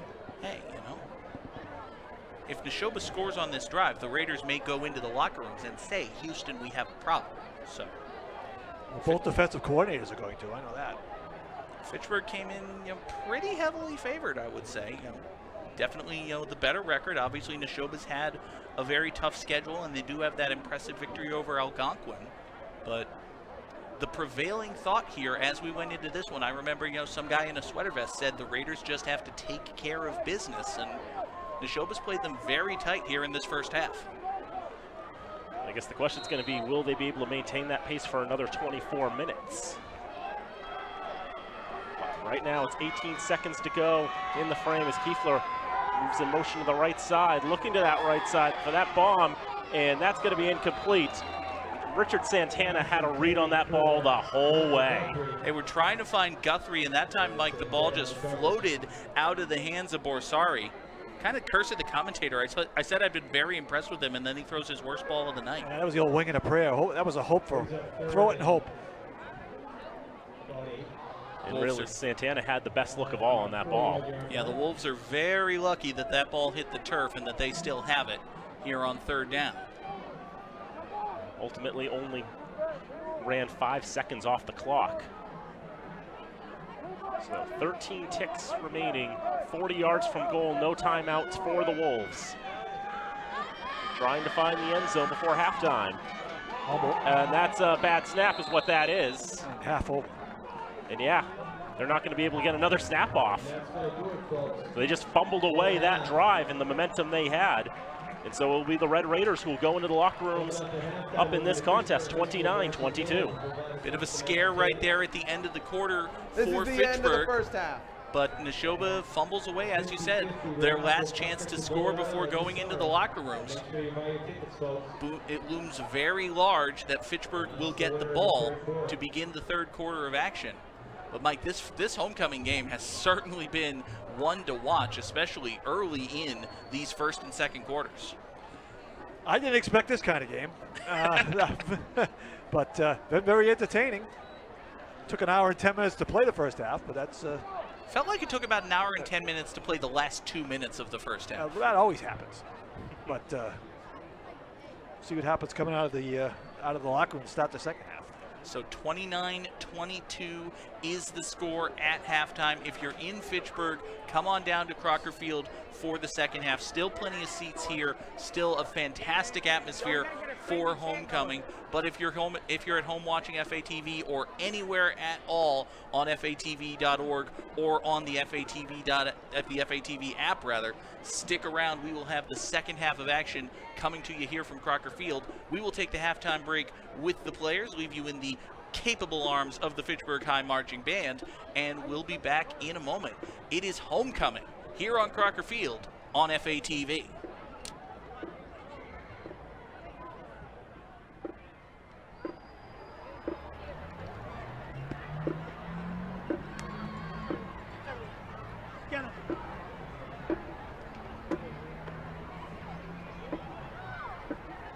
Damn! My fault, QB.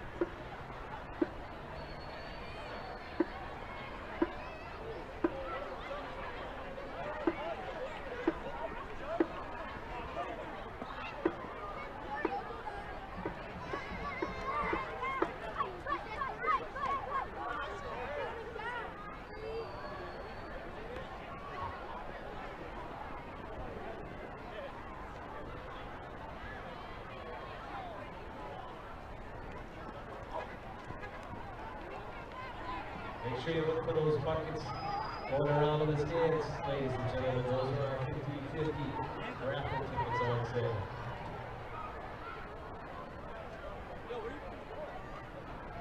Now it's time for the Fitchburg High School Marching Band to provide us with some halftime entertainment. Turn it over to them.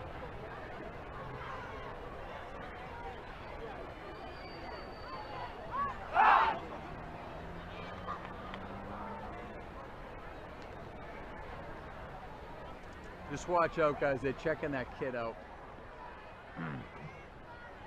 Go, band!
back here at historic Crocker Field. Fitchburg leads Nashoba by a score of 29-22 at the half. Before we get into the third quarter of action, we want to thank once again our underwriting partners. FATV's remote productions are underwritten by Workers Credit Union, Rollstone Bank and Trust, UMass Memorial Health, Health Alliance, Clinton Hospital, North End Subaru, Unitil, Minuteman Press, and the Sentinel and Enterprise. I'm John Gugarty, joined, of course, by Dan Bolak and Mike Flynn. And Mike, as we get ready for the third quarter of action here, this game is a lot closer and more explosive than I think anybody would have predicted.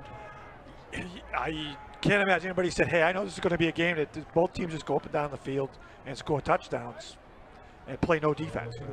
Pretty much for the entire half, that was the way this game went off. But, if you like high scoring, this is like a college game with both teams in the shotgun the entire night. Almost. It started from the opening kickoff. Nashoba took it 80 some odd yards, went for a score, and it just got crazier and crazier from there. Dan, as we take a look at some of the halftime stats, it's been a huge night for Anthony Oquendo, but he is not alone.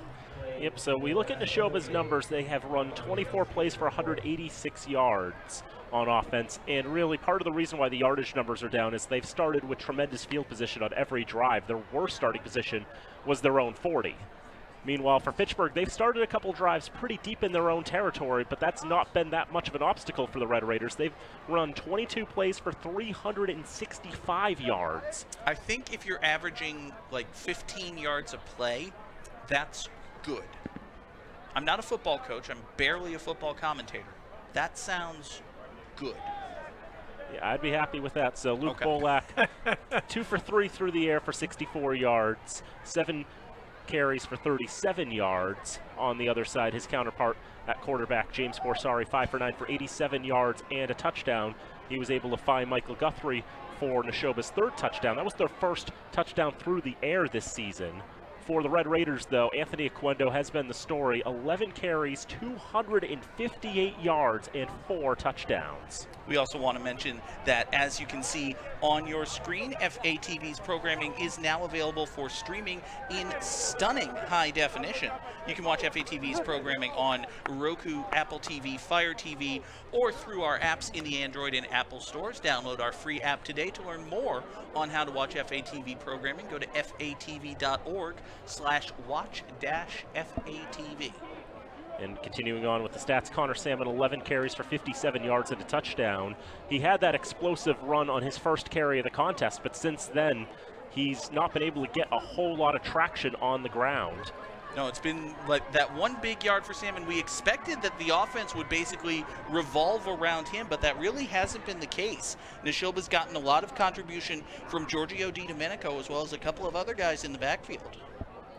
We saw Ben Sylvester get a couple carries as well for the Wolves. Indeed we have. We've seen, 8 different players have a touch of the ball essentially for the Wolves compared to just 5 for the Red Raiders.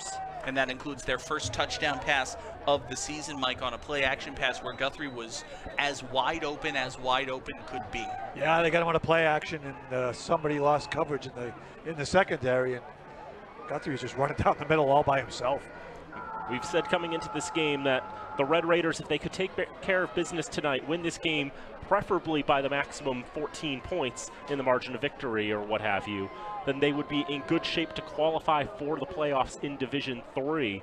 They have an outside shot of getting a home game in the round of 16, but they've got to win first, I would have to say. And I've been saying time and time again, I don't really know what to expect out of this Nashoba team. They've been so inconsistent across the season.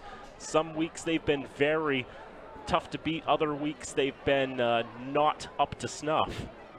But tonight, Nashoba has made it clear they are not going to lay down and die for this Red Raider squad. Fitchburg, if they come away with the victory, they'll definitely feel like they've earned it. So Thomas Kiefler to kick off for the Wolves, going left to right. It's a low line drive kick, bobbled a little bit by Johnny L. Silvestri, but he's able to take a hold of it, get to the 40-yard line, shoestring pull down. He might have lost the football. He did lose the football. There's also a flag down. Nashoba has the ball, but we're going to see what the signal is. The flag was thrown far away from the play. This is going to be a very interesting call. Nashoba very clearly recovered the fumble. If it stands, it would be the second fumble Fitchburg's lost tonight.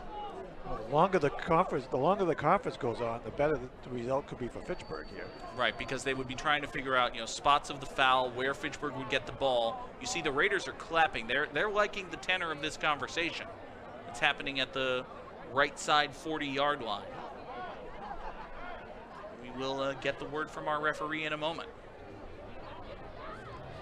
Personal foul, blindside block, Fitchburg. This penalty will be declined. Result of the play is a fumble recovered by Nashoba. First down, Nashoba. So it's actually a blindside block against the Raiders that is declined.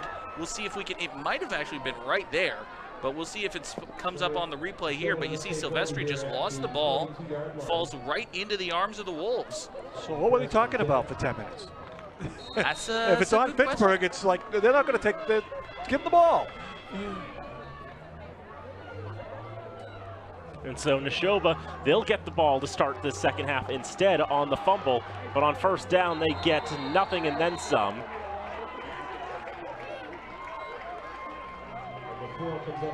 Giorgio DiDomenico got the carry, but he ran right into a couple of different Raiders. See them bursting through right the line here. That's Nathan Acker on the left. I believe it's Angel Alejandro on the right. Both got there at the same time, one on each side. Stopped them in his tracks. So no gain essentially on first down. Another handoff. This is going to be Connor Salmon. He's going to get past the 40-yard line. Down around the 37. Silvestri trying to make up for things. You know, he was the first to wrap up Salmon, 44 on 44 there. Nathan Acker was also in on the hit for the Red Raiders. We didn't get to call Acker's number many times in the first half, but he's definitely been a person of interest here on the first 2 plays of the third quarter. See the different running styles there. Salmon, he wasn't going to try to go around the Red Raiders. He was plowing his way through, as opposed to Okendo, who makes those guys miss. Amy Acker jokes don't land. Got it. Good to know. I have no idea who Amy Acker is. So. Third down, 5 to go. It's going to be Salmon trying to blast his way through. Nothing going there for the senior running back. Dan, you know those salmon hatcheries will do this thing where they actually scoop up the fish and feed them into these tubes to try to send them over a waterfall so that they don't get caught and eaten by bears or something. I think on this play, the tube was just jammed. You can't get the salmon through there. There's just no hole. You're trying to force one, trying to make something happen there. And Connor Salmon trying to work as a snowplow, at least with his line, but just nothing going. 4 down territory for the Wolves. They want to keep this going. They will throw on 4th down. Short pass tipped up in the air and incomplete. Obviously best for the Raiders for it to fall to the ground considering where they were. But that's what the Red Raiders needed after fumbling the ball away. They force a 4-and-out and they'll get the ball. Tried to set up the screen to DiDomenico. I'm sorry, Mike. Go I ahead. was just going to say, he almost got there a little too early. And he might have if we had slowed that down. But doesn't matter. It was Colin Dudek on the coverage, delivering the hit at just the right time, as far as anyone is concerned. But the Red Raiders will take over 1st and 10 at about their own 37. It'll be the I formation and Oquendo deep in the backfield. He'll take it on 1st down. Try to make his way to the far side, but he blows a tire. I don't know if he blew a tire or he ran into his own blocker there. Looked like he was trying to cut to his right, and he just seemed to be going down when he did. Yeah, tripped over 45's foot, I think. Yeah, Eric's in danger as a lead blocker there, just kind of got pushed back. Oquendo was not ready for that. so nothing gained there for Oquendo on 1st down.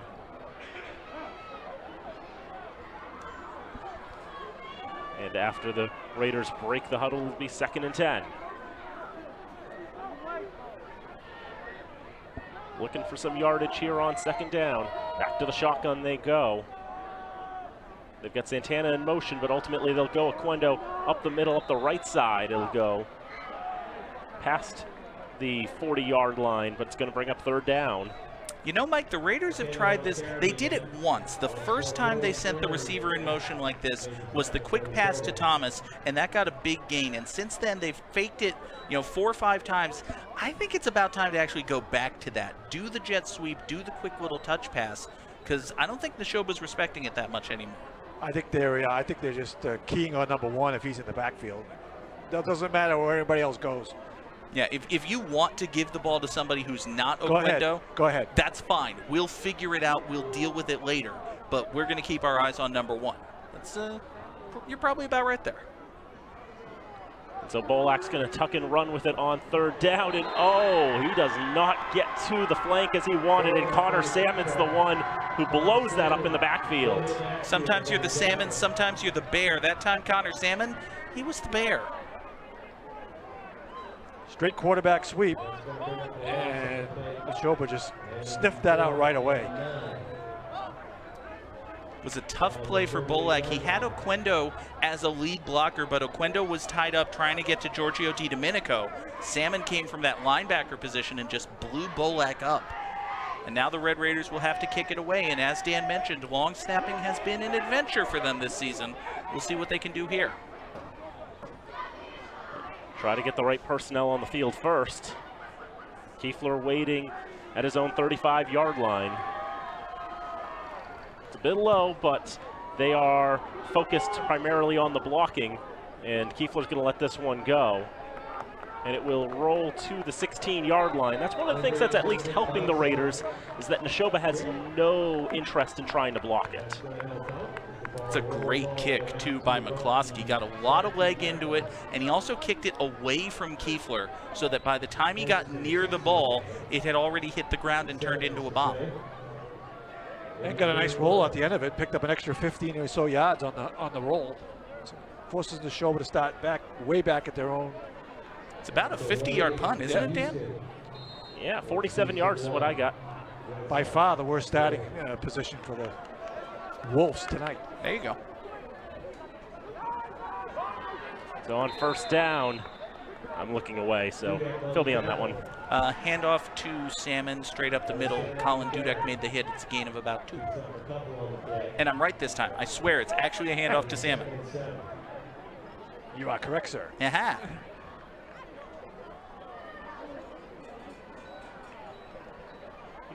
That was actually the play that I predicted Nashoba would run 35 times tonight. Handoff to Salmon, straight up the middle. It gets a few. It'll be second down.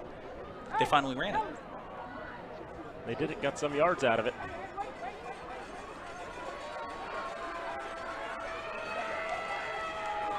So second down it'll be. Salmon's going to try his luck on the right side. Got some space, got past the 25-yard line. Wrestle down there close to the marker. Nico Caputi this time just lowered his shoulder. It looks like a physical mismatch. Salmon's got about 30 pounds on him, but Caputi had the height advantage, and he delivered a big hit here. I imagine it's a lot of fun playing DB against him when he gets a. I would imagine not. I had a steam coming around the corner. He's a big, thick lad. He's got those big shoulder pads on too. So now first down, Salmon up the middle again. You know who he looks like, Mike? Mike Allstott. You remember Mike Allstott? Used Number to play for 40, the yes I do. Big old guy, giant shoulder pads Absolutely. like that, wearing number 40 Yep. something. Big fantasy football player, so I'm pretty good about old skill players from anybody back in the past. Bolsari trying to roll out to the left side this time. That doesn't work out. We haven't seen him try that too many times tonight, and ultimately it's going to be nothing gained for the Wolves. I wasn't 100% sure that this was a designed quarterback run. It could have been a botched handoff or something. We'll take another look at it here. No, it looks like this is a design all the way. Fake the handoff to Salmon, quarterback keeps to the left. Just nothing doing there. Ultimately, Acker and other Raiders were able to bring him down. They have the Wolves is 3 for 7 on third down. And that'll make things a little more challenging, perhaps. I think Warren Dunn was the tailback and Allstott was the fullback. Warwick Dunn, yeah. Warwick Dunn, Yeah. But Allstott was there forever. He was, yeah. That was back before the Buccaneers were good mostly. He made it to the Hall of Fame eventually, didn't he? Oh, Allstott? Yeah. Yeah, he was a Hall of Famer. Was he on that Super Bowl team the Bucs had that beat the Raiders? He was still around for that, right? It was in 2002. I think so, yeah. Seems reasonable. Encroachment, defense, 5 yards, still third down. That is the common reaction, yes. We'll take a look at it again. I thought Nashoba jumped, but nope. That's the correct right. call. Fitchburg jumps and Nashoba reacts. Yep, then the right tackle moves. Yeah. Nope, that is encroachment. That's a 5-yard penalty. I It's saw third the of- tackle move, and that's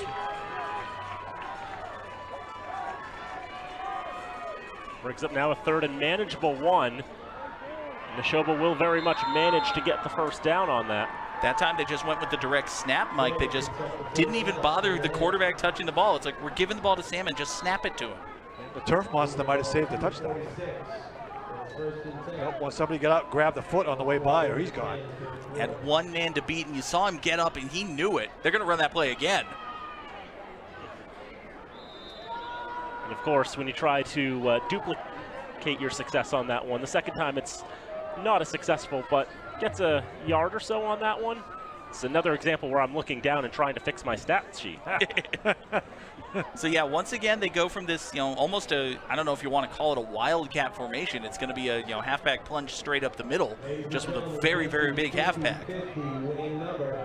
They try it 2 plays in a row. It worked to treat on 3rd and 1, but on 1st and 10, having just run it, it was not as successful.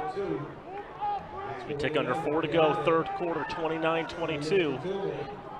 And Salmon, once again, resisting the current as best as he can, but he's only going to be able to get nothing, actually. I really didn't set the high under over for the fish jokes. You said it was at way too low. 1.5, Way too low. Come on. I thought you guys would give it up after a couple, but no, we're going to keep going with them. Well, you see what happens is you make one and then you make another one and you've got 2 fish jokes together and they just start spawning more and more and more. So. We're going over double digits now. Also saying resisting the current doubles as a soil work reference. Fitchburg. My favorite band. There you go. Raiders have called timeout right before this 3rd down play. Is he hurt or is he taking a nap? Porque no los dos. So while we have a moment, we can do a bit of a scoreboard update. Sounds like a plan. So at last check, Monty Tech losing to Assabet 14-0 at halftime. Leominster down 35-7 to Wachusett at halftime. That's not good. And St. Bernard's not playing this week. Supposed to play Blackstone, Millville, Hopedale, but BMH had some issues. They had to bow out. But they are still celebrating homecoming and senior day down at the Bernardian Bowl, as that would have been their last home game. You want to text Todd Robbins and ask him how he's doing right now, calling that Leominster game while we get this one? Would that be mean? Sounds a little bit mean. Todd's a friend, though. We can be mean to friends, right? God, I hope so. That's basically my humor. How the Red Sox doing, Mike? They're trailing 1-0 in the second. That sounds about right. How's Mookie Betts doing? Is he still good at baseball? Yep. Does he still play for the Red Sox? I hear he's very good. No, He's like the best player they drafted in development since Ted Williams. He's off. I see. Is the guy they traded him for still very bad and also not a good person? He's okay. Okay. So play action as Borsari gonna throw over the middle. Dita Minico makes the catch and gets to the Raider 40-yard line for a 1st down. Didn't it look like Salmon was a little cross that he didn't end up getting the ball in the end? Just a little bit. He hasn't had a huge night. He came out off the play fake and then immediately turned around. I think he was more signaling, hey, I'm open, rather than frustrated that he didn't get the ball. Helps to sell the play, though. Yeah. At least the Bruins are ahead. That's good. 39 yards from goal. Nashoba trying to level the score.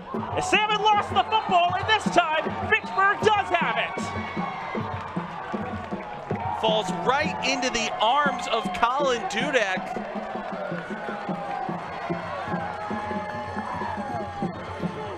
Did an angel knock that ball loose? What happened? Never got it in the pocket, kind of tucked it under his left arm. The snap, the handoff was never good. It was never delivered right into the belly. Like you said, Mike, he was kind of holding it against his rib cage. Never got the handle on the ball, ultimately lost it. Colin Dudek falls on it and the Raiders take over.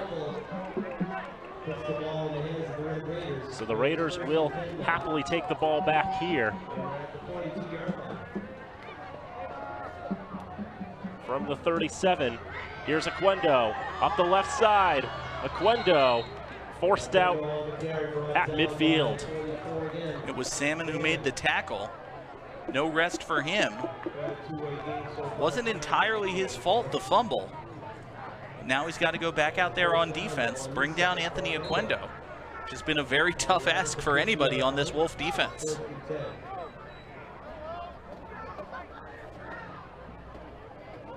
Touchdowns have slowed down, but the turnovers have picked up. Anthony Aquendo having yet another one of his best games as a Red Raider. Feel like you say it every other week these days. Spotted at midfield. 2 in the backfield. Bolak gonna throw to Medina on the right side, and Medina's got some running space. Spins down inside the Wolves' 40-yard line. I don't know, Mike, if this was the design or if it was just a happy accident of the throw from Bolak, but this was supposed to be just a quick screen to Medina. The pass is thrown so far in front of him, he catches it on the run going forward. Well, it's a perfect throw if they did it on purpose, because he hit him in stride at full speed and got him a big gain, 15 yards, another first down. You know, so often the problem with those wide receiver screens is that the receiver is catching the ball flat-footed, but because that pass was in front of Medina and because there was nobody from Nashoba's defense there, he was able to get a lot of yards after the catch. I'll put that in as a run, though, because I think that was a backwards pass just barely. But we have whistles on what would be 1st and 10 from the Nashoba 35. I think they're going to get Caputi for a false start. He was lined up as the receiver on the near side left. Just took an extra step. False start. Offense. 5-yard penalty. Still first down. So that'll back the Red Raiders up. That'll move the ball back to the 40-yard line. You see right there, Caputi thought it was on 2. It was on 3. The wide receiver doesn't have to know what the snap count is. He's looking at the ball.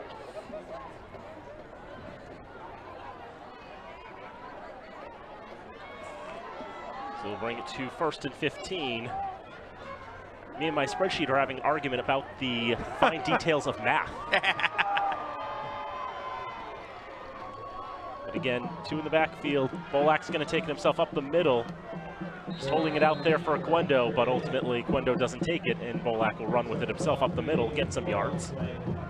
He hit the line, and then he ran right into Liam Kelly on the defensive line, and Kelly took him for a spin. Let's take another look at this one. This play looked like it had some potential when he hit the line of scrimmage, but then he got hauled down quickly. Kelly was actually engaged with Sam Faulkner. He was able to get away from Faulkner, just reach out and spin Bolak around. Spun him right round like a record, baby.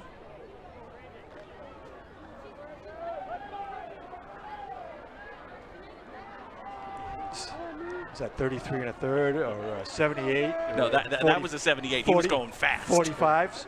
Throw out to the right side. This is Medina. That's complete. Medina down the 25, the 20, stumbling to the 15-yard line. As we come to 3/4 time, the Red Raiders are threatening. This is the end of the 3rd quarter. Medina made the catch, and then he was able to evade a defender. I think he actually fell down. Picked up a lot of yards after the catch again. We haven't called many receivers' names, but Josh Medina, his 2nd big catch on this drive. We'll take another look at this one, Mike. Just a kind of a stop pattern, just waits for the ball, found a soft spot in the defense. Ball right on target again.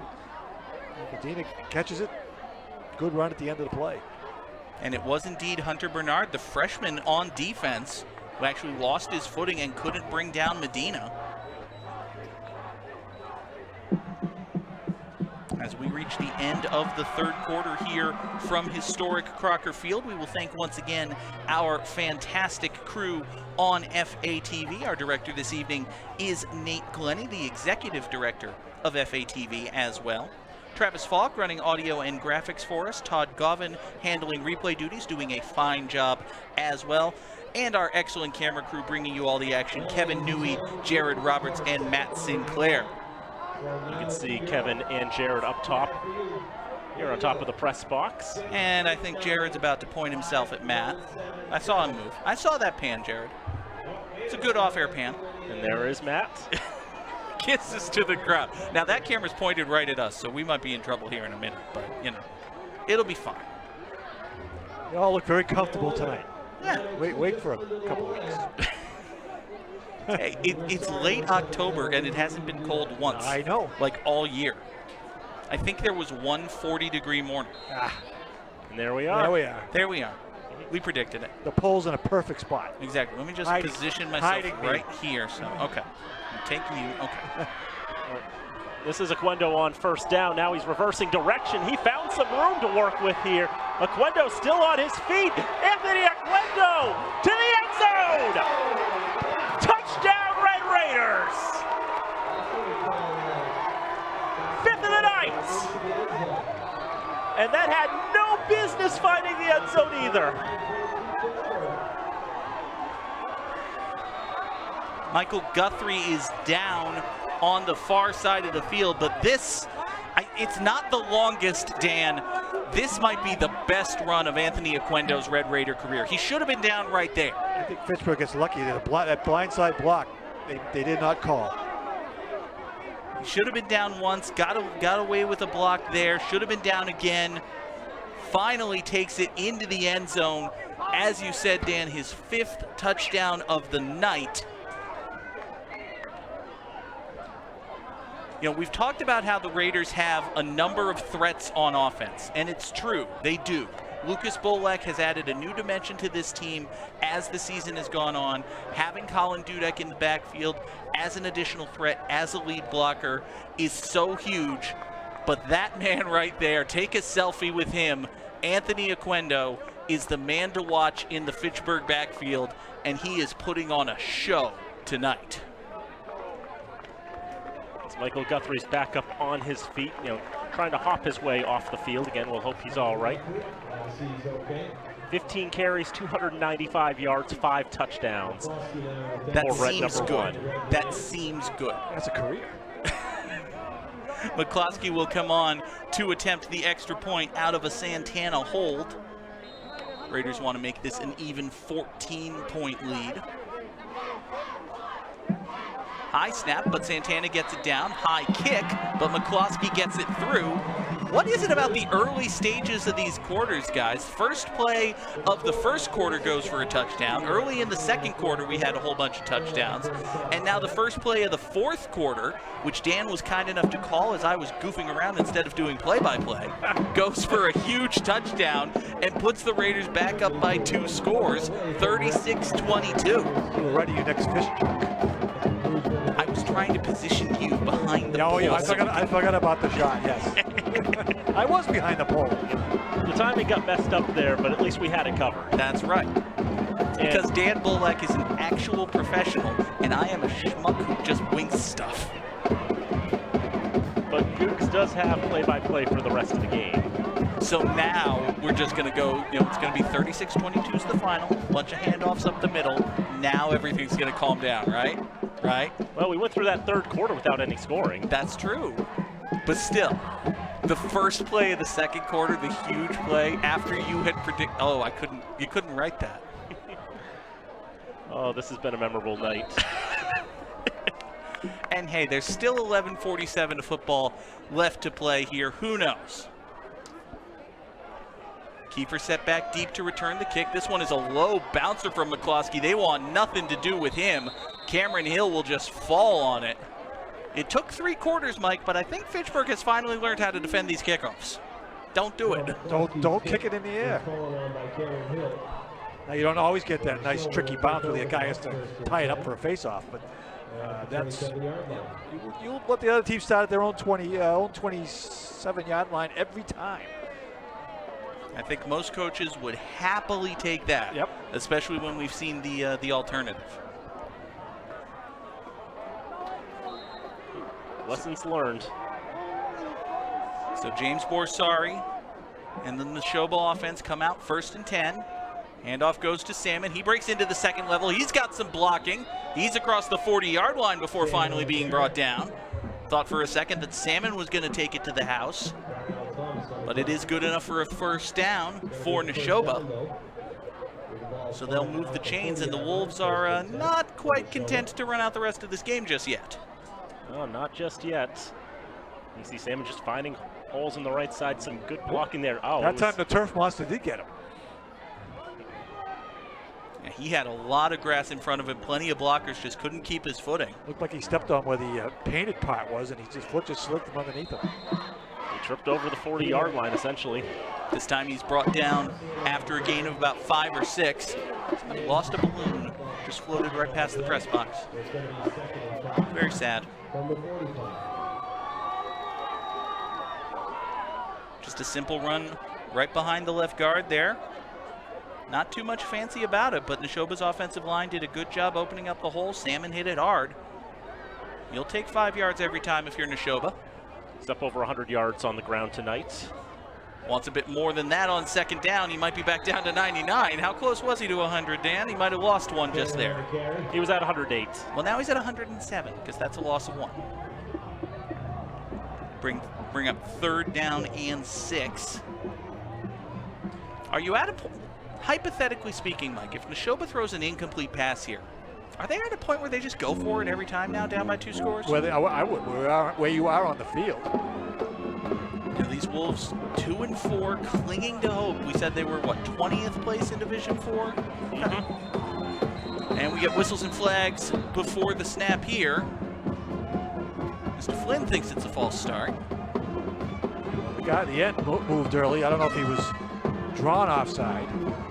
And we've already seen that happen once tonight. False start, number 20 on the offense. 5-yard penalty, still 3rd down. Kieran Murphy, the guilty party. Take a look at it here. That's it. Yeah, that left side tight end. Can't do that, Kieran.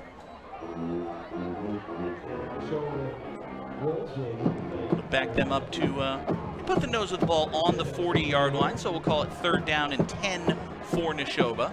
They're 5 of 9 on 3rd down tonight. And they are 0 of 2 on 4th down if it comes to that. Play fake.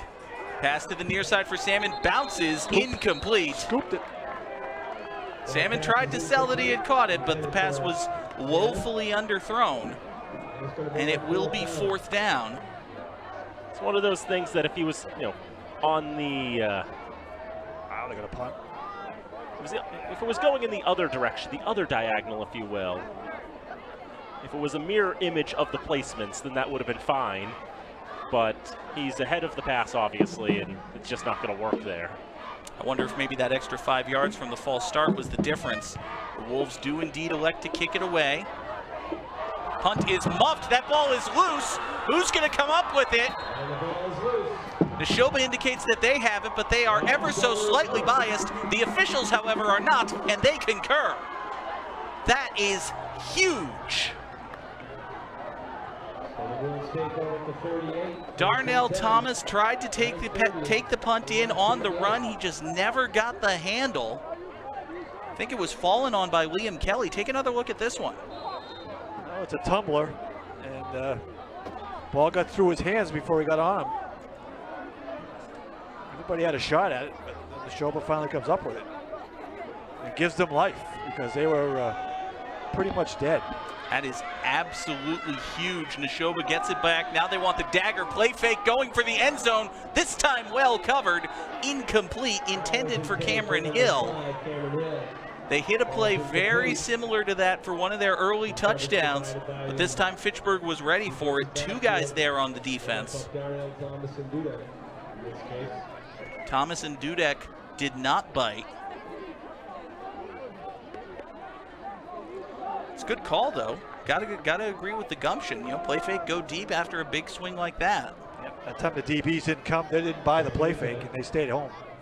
Feels like that's the type of... It seems like so many times I've seen that happen. It's like that's what you try to do when you force that turnover, and well, look at this. This time it's a handoff to Salmon straight up the middle. Nobody's gonna get him. Touchdown, Wolves! This is a 1-score game once again.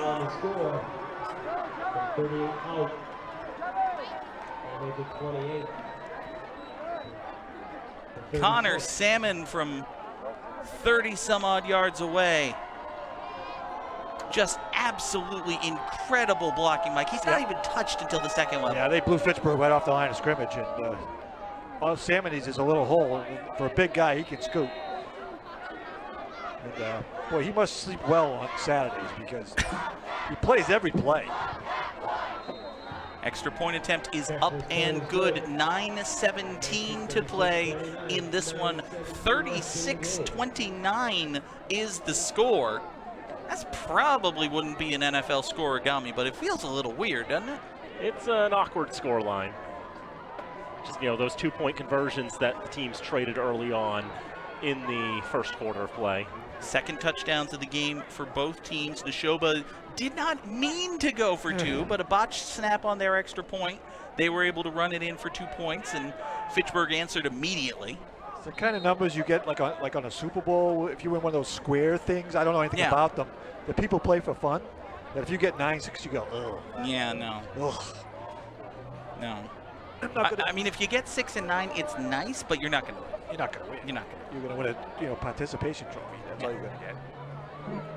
You're going to get a thank you from the guys that win going, thanks for your money. Thank you. Thank you.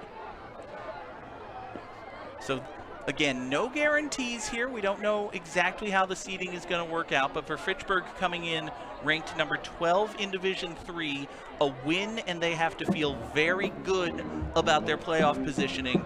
For Nashoba coming in number 20 in Division 4, if they don't win this game, it becomes very difficult for them to see a way clear to the playoffs. So, the Wolves clinging to life in more ways than one. They get back within a score. This is a line drive kick that hits one of the up men. Trying to make something happen is Colin Dudek, and he's going to be brought down at about the 47-yard line. Good awareness by Dudek. He certainly wasn't expecting the ball, but he was able to do something once he got it. Yeah, and he almost caught Nashoba's special teams napping. I think they thought he was just going to fall on the ball, and then he said, well, there's nobody around me, I'll run. Yeah, I'm a skill position player. I know what I'm doing. I'm not some linebacker here. What do you think? So it gets Fitchburg excellent field position to start this drive. It's one of their better starting field positions in this contest. 53 yards from goal. It's the line drive. Dudek picks up on the bounce and looks like, he's around, I'll run.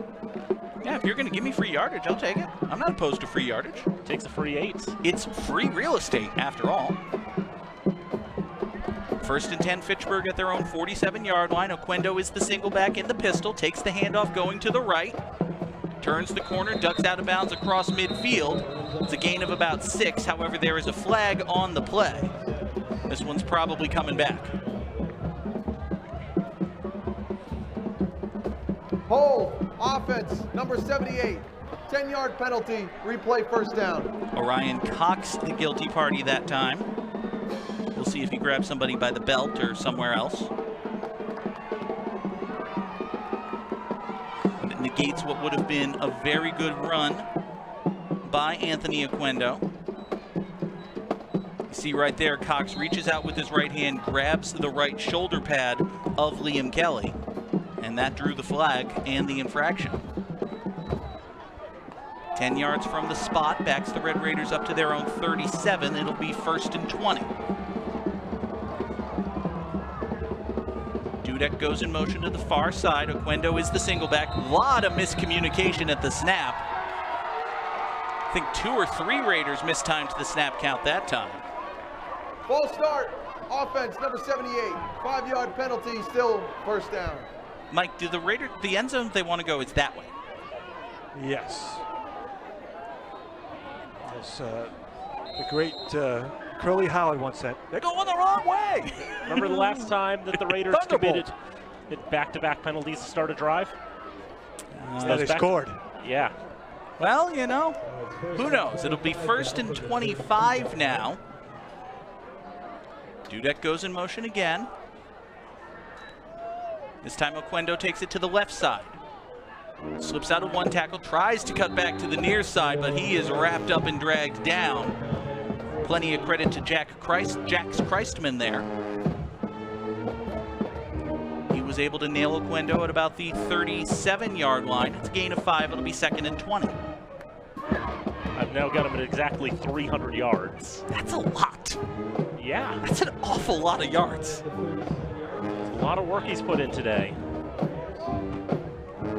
It gets back the false start, but still 2nd and 20. And at the cost of a down and with another 20 yards to get. This time the Raiders will go I formation, Bolak under center. They hand it off to Oquendo running to the left. Bounces to the outside, tries to turn the corner, and Christman runs him out of bounds at about the 46. Not quite to the initial line of scrimmage. I think it's going to be about 3rd and 11, maybe 3rd and 12, depending on the spot. It's almost like Nashoba is running a prevent defense against the run, Mike. Well, they definitely adjusted from what they were playing in the first half, but because the only touchdown, Oquendo's last touchdown was a great individual effort. They've kind of bottled him up for a good part of this half. Raiders are 1 for 4 on 3rd down tonight. They will need 11 yards if they are to get this one. They need to get to the Nashoba 43. They're on their own 46.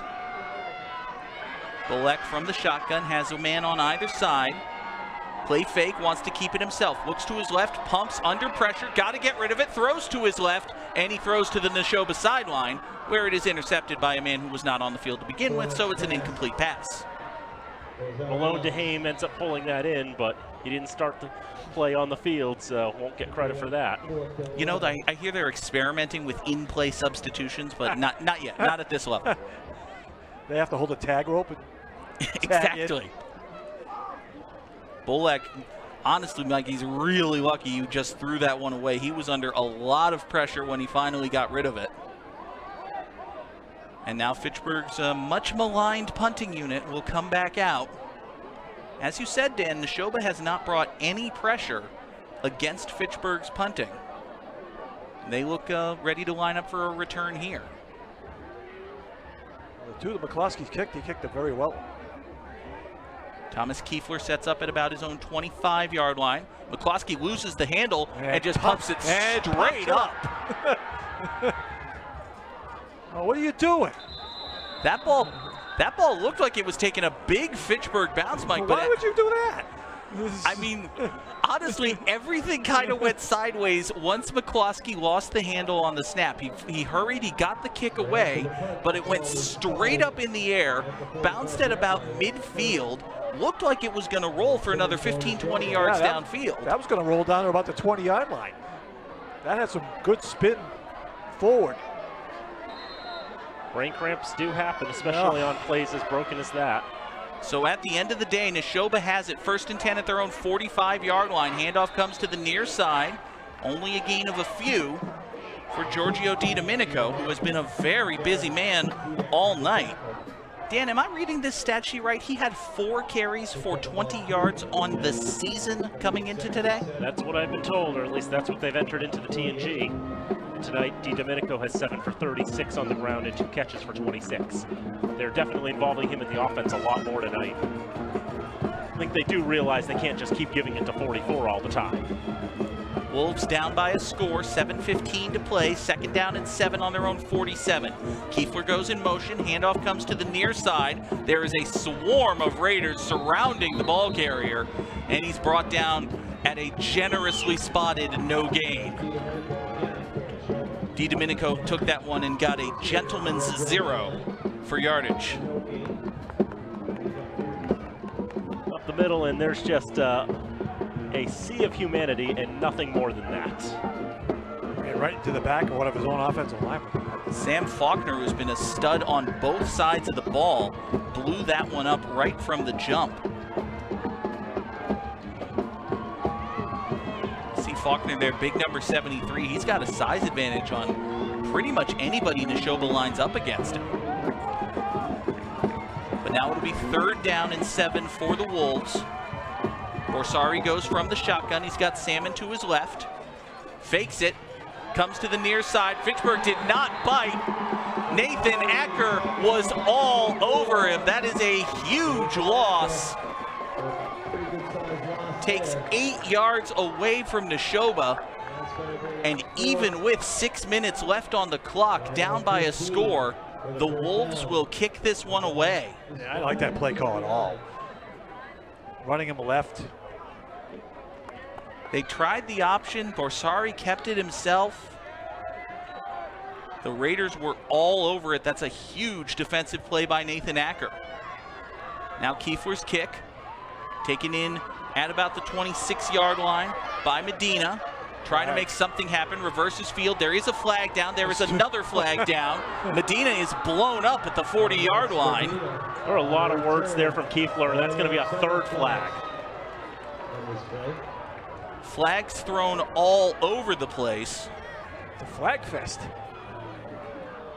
Our referee's going to have a lot of fun with this one.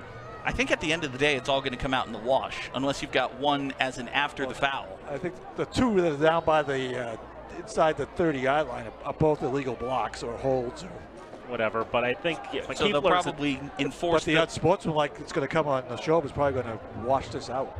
They're probably going to enforce both, and Fitchburg's going to net gain 5 yards, right?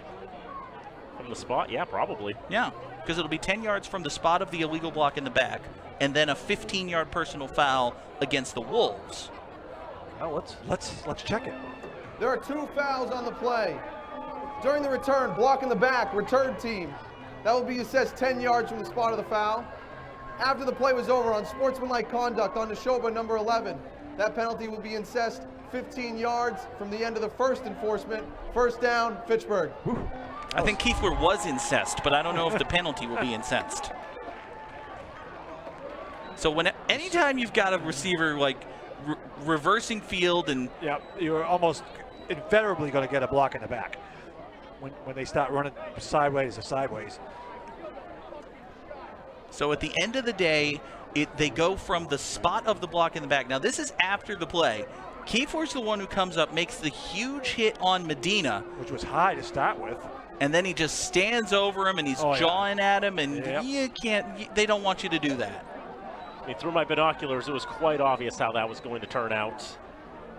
It was a very impressive hit. It was a strong, good, basically legal hit, and then you screwed up by jawing at him. So that kind of stinks.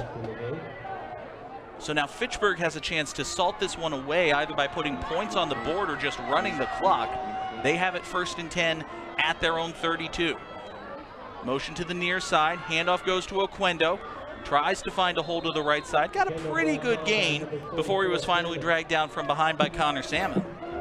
Salmon just bursting in from that side, able to wrap him up from behind. Oquendo barely knows what hit him. He's able to stop him for 4 yards. Salmon actually came from the defensive right side, came in behind Oquendo and dragged him down, but not before Anthony picked up 4 more yards. Fitchburg more than content to just keep that clock running. I think they're going to be doing a lot of handoffs on this drive. See how much attention they'll keep on the back judge. See if they'll wait until he puts his arm up. Doesn't look like it here. This time Bolak will keep it himself, try to find a hole. He is wrapped up, almost horse-collared really, but he is finally brought down after a short gain. Liam Owen made the initial hit for Nashoba. Owen and Kelly were there. Not much Bolak could do with the ball.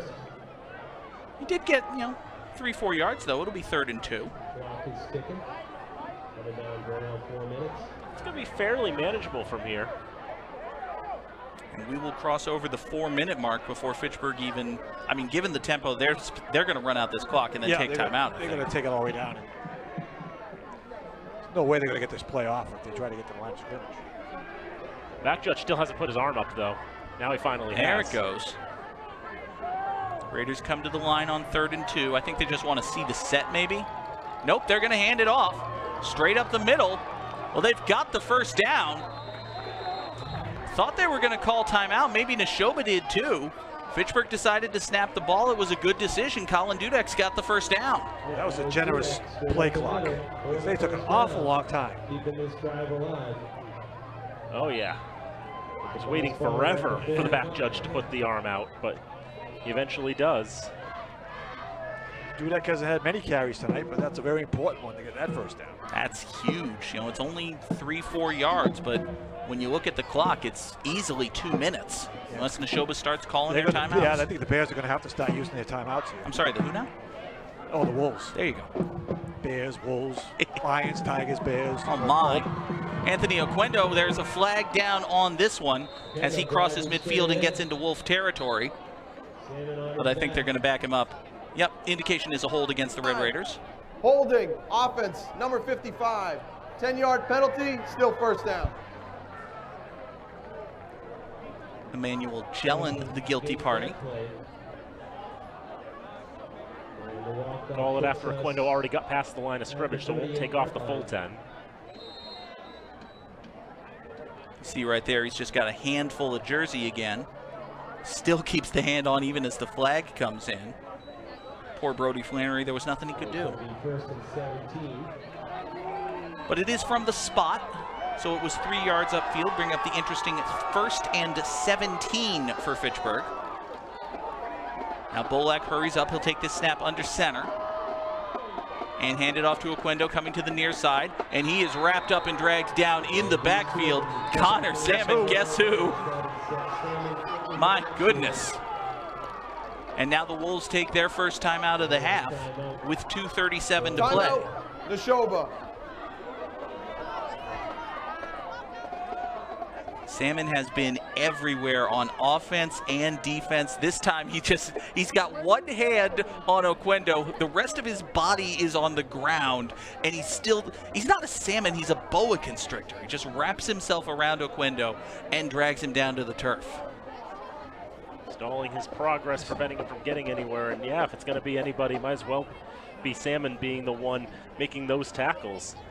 That great speed, plays well on both offense and defense. And like you said, Mike, he is going to sleep well tonight. Pretty sore, too. I would think so.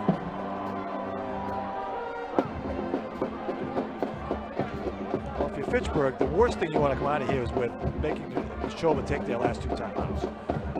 Yeah. If you're going to give them the ball back, you want to make them go the length of the field with no timeouts. You should be very happy if you're Fitchburg to hand the ball off twice, gain no yards, and then kick it away. Well, you can give it to one, and if one can break it, then he can go. But you're behind the sticks, so you don't want to do anything dumb. Give it to Oquendo, see what happens. Stay in bounds. Stay in bounds. Don't throw the ball. Hang on to the ball. It's been an issue for both sides both tonight. Both squads tonight, under perfect weather conditions, too. We've had about 5-6 fumbles in this contest, 4 lost, 1 by Nashoba, 3 by Fitchburg. Fitchburg's also committed more penalties in this game, 90 yards of penalties for Nashoba's 25. After the timeout, it's 2nd down and 17. Handoff goes to Oquendo, straight up the middle. Just give it to number 1, see what happens. This time what happens is a gain of about 6, and Nashoba taking their 2nd timeout. Timeout, Nashoba, their 2nd of the half. And that time you could see the O-line was doing so much of the work there, just trying to snowplow the room for Oquendo to run. They'll give him right to about the 45-yard line. Now, if he picks up 5 or 6 yards here, you kick it? You have to or kick do you it. go for it? You have to kick it. If it's 4th and 2, you go for it. But if it's 4th and 4, 4th and 5, I think you kick it. I don't know. We'll see. It's 3rd and 10 now, so. But if you think you can get it with a quarterback sneak, how about that? Okay. That's my official statement. If it's 4th and 1 and you can get it with a quick QB sneak, do that. Anything else, kick it.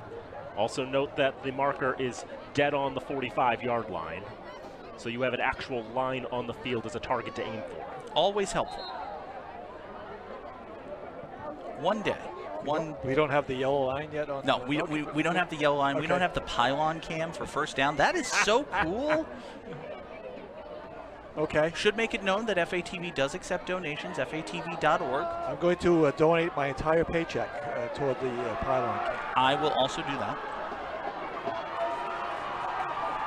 But this is a huge 3rd down play. If Fitchburg gets this, the game is essentially over. 3rd and 10 for the Raiders at their own 45. They need the Wolves 45. Nashoba showing blitz. They come from the right side. Play fake. Bolak throws, intercepted. Picked off by Nashoba. A huge swing there. Jax Christman with the pick. There is a flag, but I think the flag came out after the pick. Nico Caputi made the tackle. Nashoba is alive. They have the ball. We'll see. We'll check the penalty. I can't imagine it's going to negate the pick. Result of the play is an interception by Nashoba. After the interception, personal foul, horse collar tackle. Fitchburg, 15 yards added to the end of the run. Wow. 1st down, Nashoba. As if it couldn't get any worse, a horse collar tackle at the end of the interception. Mike, Nashoba's going to have the ball inside Fitchburg's 40. Yeah, I don't understand the pass here. It's an aggressive play call. It's a very aggressive call, and that is pretty much a horse collar tackle. He's got him by the back of the neck. You can't do that. It's a very aggressive call. If it means anything, too, that's the first pick Luke Bolak's thrown all season. I formation for the Wolves, 2:19 left. They're down by a score. Handoff to Salmon, bursts through the right side into the second level. Finally dragged down at about the 25-yard line. Stop the clock, move the chains. Mike, you gotta wonder if the Fitchburg defense is just a little bit tired. Connor Salmon is a huge force out of that backfield. The Wolves could very easily just run this down the Red Raiders' collective throat. They also saved the timeout with that interception. Play fake, going for the end zone, wide open, caught, touchdown Nashoba. Kieran Murphy, I believe. Kieran Murphy with the touchdown catch. We were just saying that they might run it down the Raiders' throats. Well, they can do more than that. James Borsari, his second touchdown pass of the game, also his second touchdown pass of the season. He had plenty of protection and a wide open receiver. Beautifully designed play, and we are an extra point away from a tied game. They have had trouble with these once before. High snap, but it gets down. The kick is up. It is good. 1:54 to play here at Crocker Field, and we are tied. Good God, football is fun. I know we want the Raiders to win. We're Fitchburg Access Television. I am wearing red and gray. This game is fun. The Raiders have made a few critical errors in this game, perhaps a few too many. They've turned it over now 4 times in this contest. And although they have 471 yards of offense, Nashoba's 321 though, Nashoba is picking these times to make the Raiders pay. Big plays, that Connor Salmon run, that pass from Borsari, and we're level. The interception. I know it was 3rd and 10. I know you want to seal the deal. It's a very aggressive play call. I don't have any problem with the play call, but as the quarterback, you got to look at that situation and go, he's not open. You can't try to throw it through to the defender. At that point, you got to eat the ball and punt. A couple weeks ago, he threw a ball to Darnell Thomas that was a 50-50 ball, well contested, that Thomas somehow ended up with. You don't want to learn bad lessons from those games, because something that may have just magically worked one time might not again. Medina with the return, comes to the near side, tries to make something happen, nothing doing. He's brought down at the 23-yard line. There's more pushing and shoving and flags after the play. I think they're going to get Cameron Hill. Nashoba's had a couple of instances of not quite knowing when to stop playing. The officials are meeting at about the 30-yard line. There were 2 different flags, so it wasn't just one guy saw something. After the end of the run, personal foul, unnecessary roughness, 30 on Nashoba. 15 yards added to the end of the run, first down Fitchburg. Malone Duhame is the guilty party. My apologies to Cameron Hill. It'll be an extra 15 yards for Fitchburg. And you know, for all the hemming and hawing and second guessing about the play call, they still have 109 seconds to go 63 yards, try to win this game. Fitchburg does have 2 timeouts. Yep. Bolak from the I formation. He's got Oquendo as the tailback. Handoff goes to him. Straight up the middle. Bursts through into the second level. He's into Wolf territory at the 45. Going forward with an incredible second effort. Finally drags down at the 37-yard line. Dan, he carried 8 men, 8 yards. That was just a tremendous display of power from Anthony Oquendo. I don't think I'm exaggerating when I say this. He carried 8 men, 8 yards. That's half the 2, 3, 4. I'll give you 6. Okay. I'll give you 6. He carried 6 men, 6 yards. That's still impressive. Now Oquendo again on first down, reverses field, breaks through into the second level, down at the 22-yard line. Another first down for Anthony Oquendo. Dan, he's got to be over 350. 363 yards. That's good, right? My goodness, I hope so. Now remember, Fitchburg doesn't need a touchdown. A field goal will win it. They're already pretty close. McCloskey's got a good leg. Sure they don't want to rely on that kick. Certainly not. With the snap, McCloskey got a pretty good leg. It's the snap that I'm worried about. Handoff goes to Oquendo, takes it to the right side. He's across the 15, actually down at the 16. It's a gain of about 7. It's not fancy. It's not his most explosive run. He needs a breath. The Raiders will call timeout to give it to him. Yeah. Timeout, Fitchburg. Their second of the second half. My goodness, Anthony Oquendo. 369 yards now. Would it be uncouth of me to say that he's had a nice night? Only for the fact that this is better than nice. 5 touchdowns. It has been a night to remember for Red number 1. 2 years ago, there was a game here at Crocker Field where Anthony Oquendo only played like the second and third quarters, and he only had 10 carries, and he got like 200 or something yards, because every time he touched it, it was 20 yards, it was 50 yards, it was a touchdown. This game has been that game, but for an entire game. I do not remember, and I have a very bad memory, so please correct me if I'm wrong. Has he ever had a better game than this? Has he ever had a game that's close to this? I can't imagine. I mean, he's broken 200 quite a few times. I can't remember if he's broken 300. And when you consider the closeness of the game, the playoff implications, this is the last game of the regular season for the Raiders, and their best player is having his best game ever. He's doing what he needs to do to get his side into the postseason. 2nd down and 3. Thomas goes in motion. It's a handoff to Oquendo going to the left. Across the 10, and he's dragged down. It'll be 1st and goal. Stop the clock. Move the chains. 46 seconds to play. Both teams with 1 timeout. Mike, does Nashoba just open the gates and let him in? Not at this level. In the pros, because the offenses are so pass heavy, you see that a lot. I can tell you Ken LaChapelle at Northbridge did that in a game earlier this year and made it work. But if you're Nashoba, you've got to try to stop You'd him. have to go the length of the field in under 20 seconds if you let them score.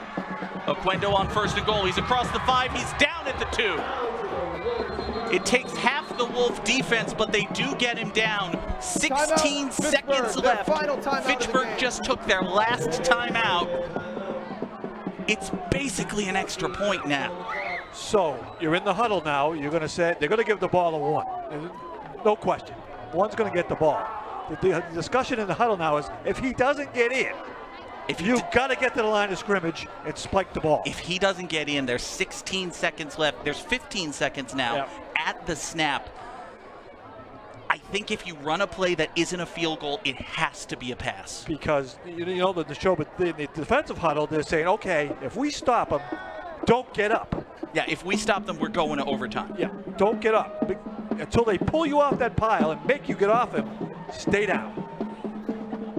Honestly, I think it would be justified if you sent out the field goal unit, but if you run a play, you've got to throw it. I can't. I'm giving it to 1. I mean, it's hard to say that that's wrong. He's had such a good night. He's gone from there to there. He has. He absolutely has. In a minute 30 seconds, all by, he's been every play. I would be lying if I said I thought he couldn't do it, but there's always a chance he doesn't do it. We'll see what Fitchburg does. Well, they're in the gun. 2nd and goal from the 1. Motion to the near side. It's a handoff to Oquendo straight up the middle. Untouched. Touchdown, Red Raiders. Nashoba might have outthought themselves, Mike. I might have outthought myself. You give it to number 1 and you see what happens. Yeah, no question. And boy, they just blew a hole. I mean, I could have got through that hole. It's the parting of the Red Sea, except the red guys are the ones parting the sea. Even with my camp, I think I might have got through that hole on time. He ran the ball 6 times for 61 yards on that drive, and he's got 6 touchdowns tonight. Unbelievable. McCloskey will attempt the extra point. It's a good snap and a good kick. It is through with 13 seconds left. Fitchburg leads this one 43-36. Are there any superlatives we haven't thrown at Anthony Oquendo tonight? 27 carries, 385 yards. Mike Flynn, you're the historian here. Give me an individual performance by any player in any game that compares to this. I have such a, people always ask that. Everything runs together. Take a look at the Raiders sideline as they get the score. They knew it. You remember names from the past, but you don't remember the individual big games. Quentin Perkins, Zach McCall. It was Sal Figueroa. Sal Figueroa. He ran for 7 touchdowns in a consolation game. Yep, I remember that game. Anthony Oquendo with his best game in one of his biggest games. A game that, again, nothing is certain. There are still a couple of weeks of football for other teams to play, but probably win and you're in for the playoffs. Well, let's pretty much guarantee this kickoff's not going in the air. I would say not. So I should say not. Are the Wolves going to play the old pitch and lateral game, or are they going to just settle and try to run a regular play and the Hail Mary? It's a low bouncing kick that we picked up at the 25-yard line. They're going to play the old lateral game. They get it back in the hands of Kiefler. That never works in high school. Nope. You just don't have enough skilled athletes out there. It's a miracle when you see the pros pull it off, but it's a desperate situation. It's usually because the defense is stupid. It's a desperate situation for Nashoba. They try something desperate. They've got time for one more play.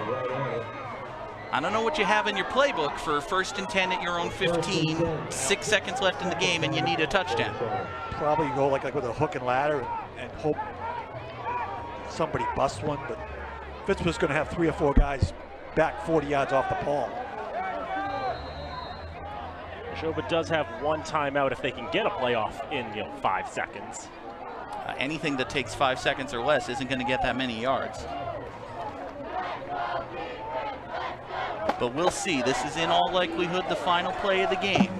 And again, at this level, you don't practice this stuff.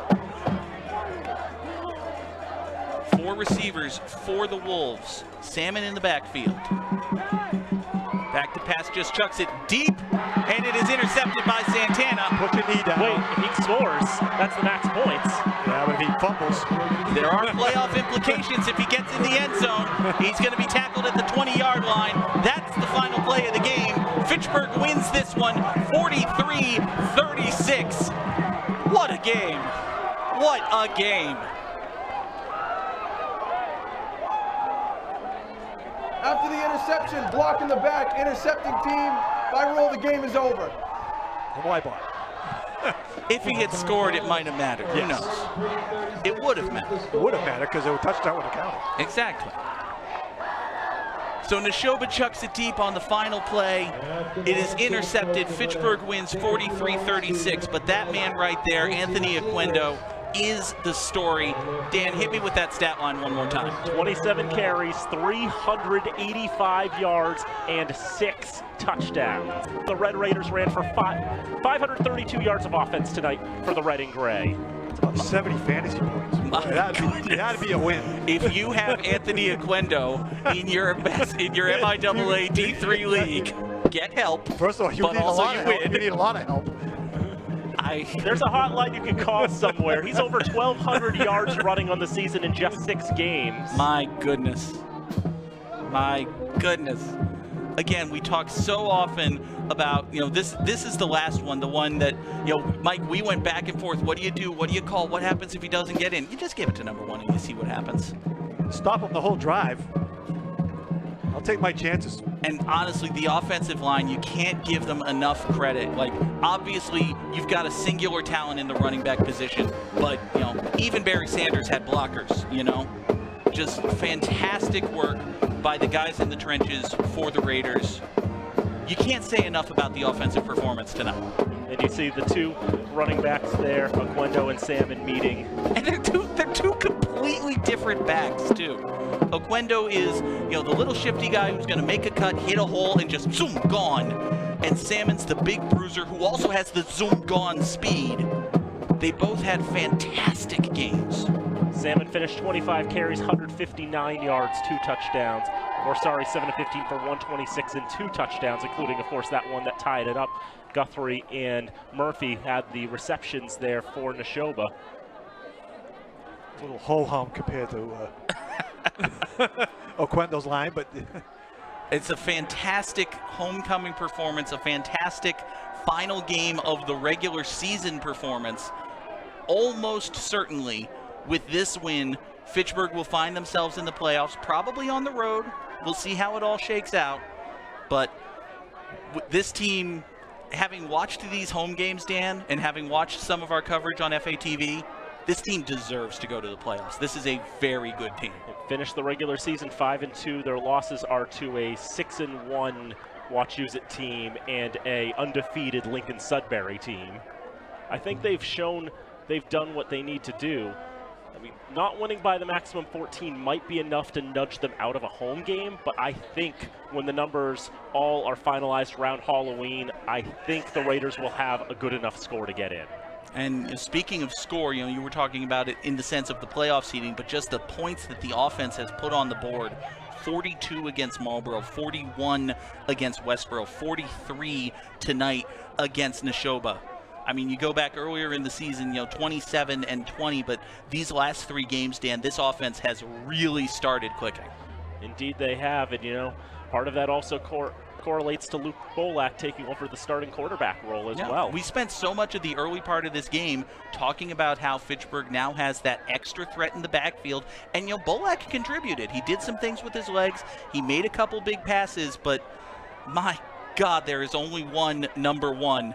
Anthony Oquendo. Dan, give me one more time, and then I'm good, I swear. 27 carries. Yep. Give it to me. Yep.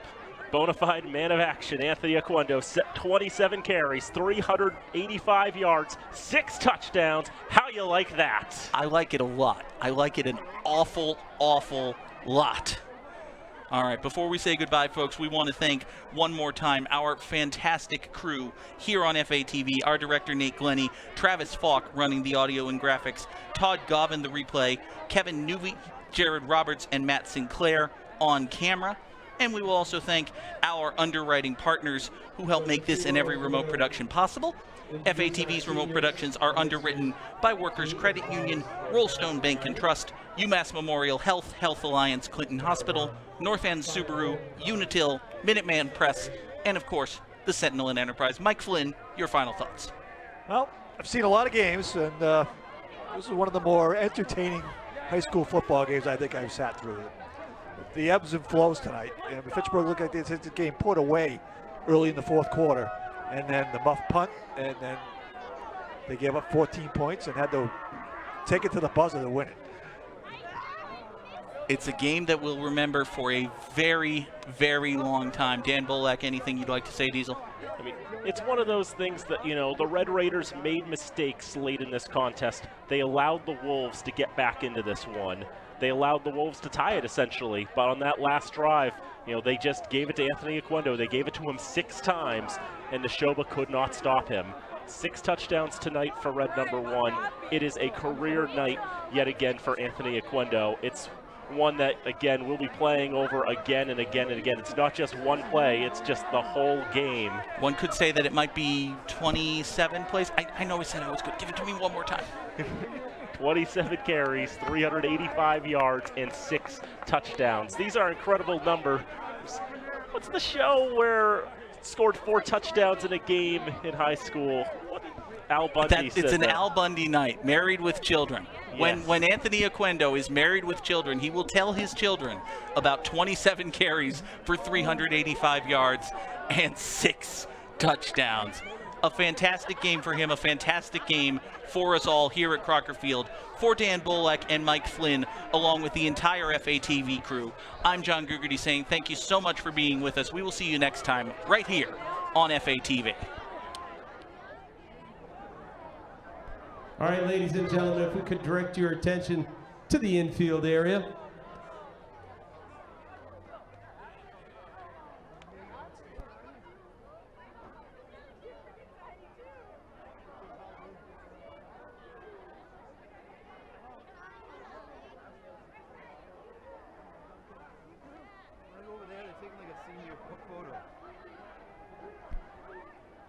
All right, here we go, ladies and gentlemen. Before we get to the football players, we have a cheerleader we'd like to recognize tonight as a senior on the squad this year, Aaliyah Hall. And with her tonight, Emily Montanez.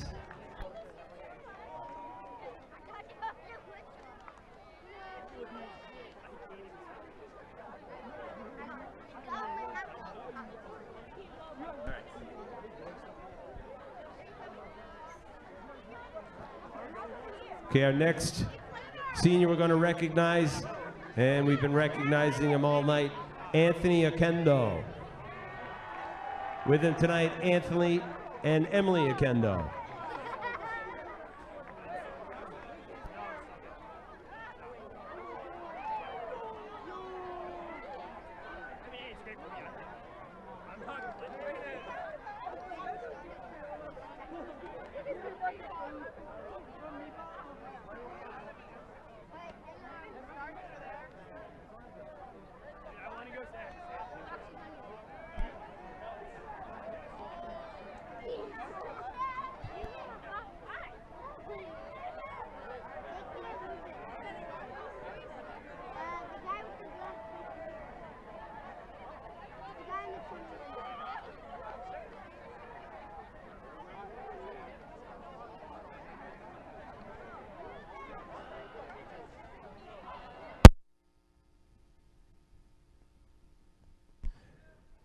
Next up, Darnell Thomas. With him tonight, Derek and Angela Thomas.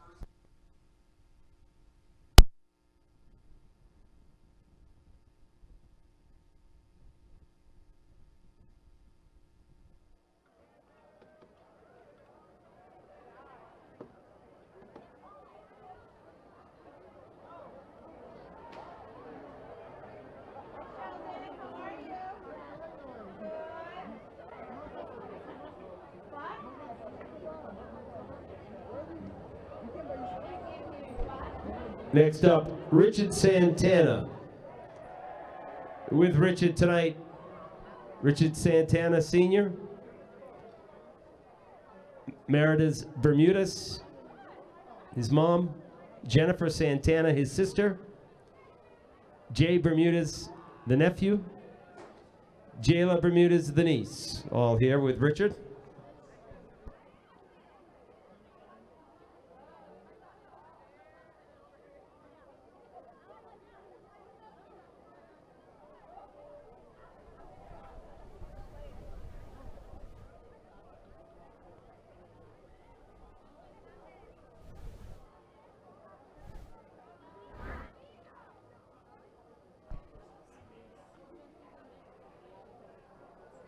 Next up, Nate Acker. With him tonight, Rochelle Haney and Mark Cherry.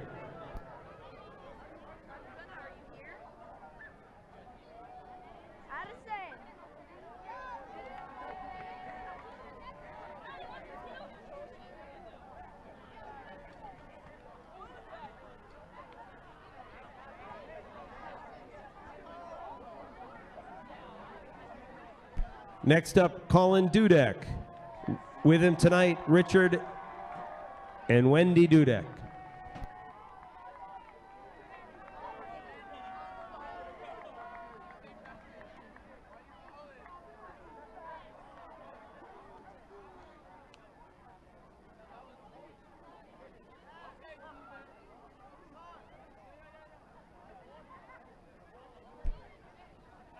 Next up, Gio DiCarlo. With him tonight, Justin DiCarlo.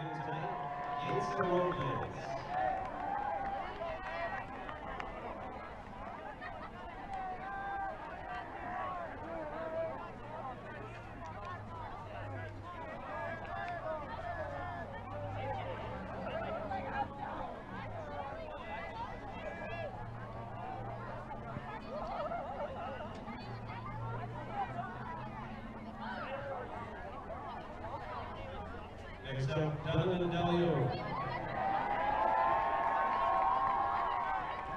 Being standing by his coaches.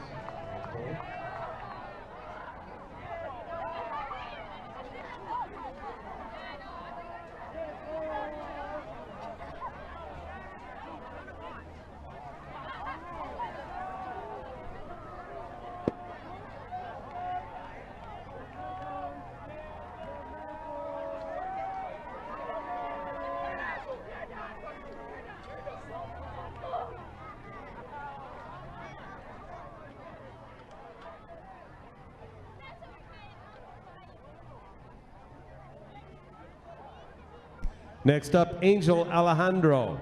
With him tonight, Moses Alejandro and Awilda Orentes.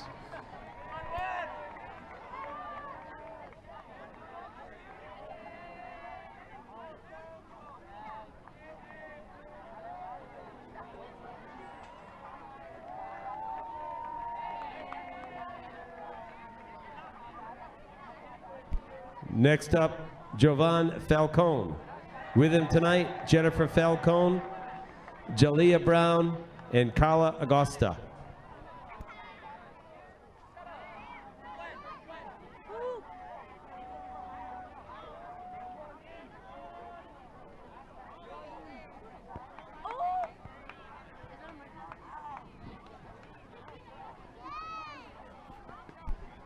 Next up, Joe Stanford. With him tonight, Rodney Stanford and Rose Briganti.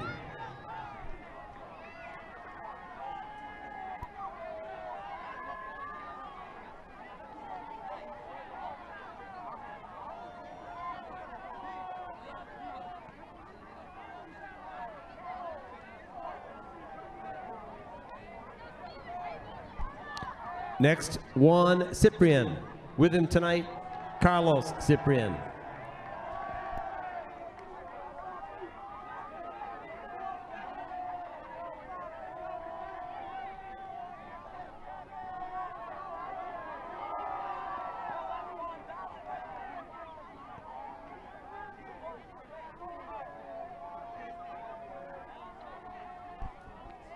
Next up, Christopher Garcia. With him tonight, Destiny Marrero.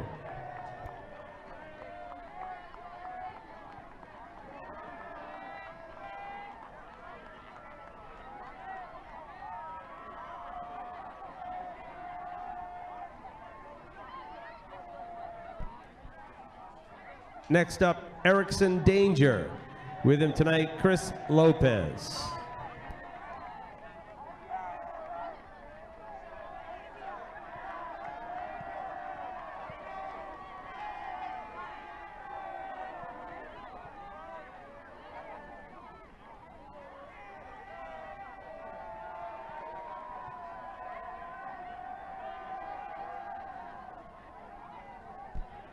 Next up, Tyler Crum.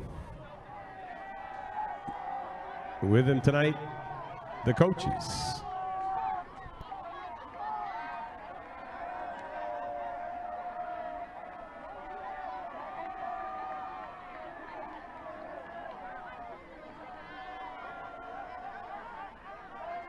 Next up, Jesse Ramos. With him tonight, Manny Ramos and Vanessa Resto.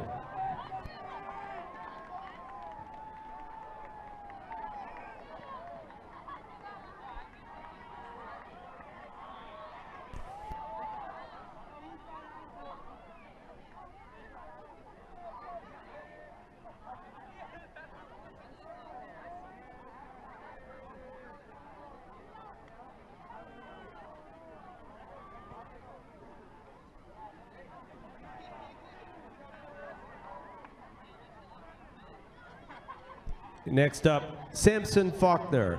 With him tonight, Josh and Bonnie Faulkner.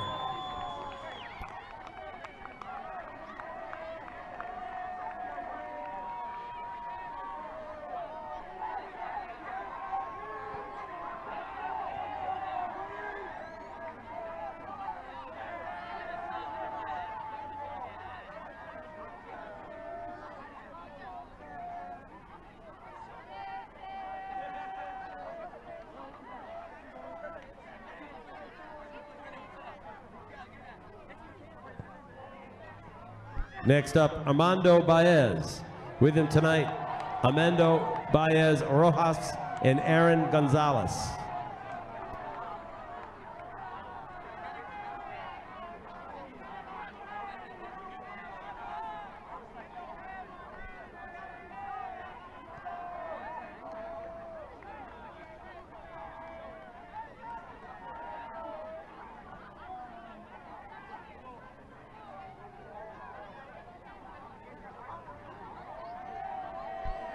Next up, Emiliano Pastorino.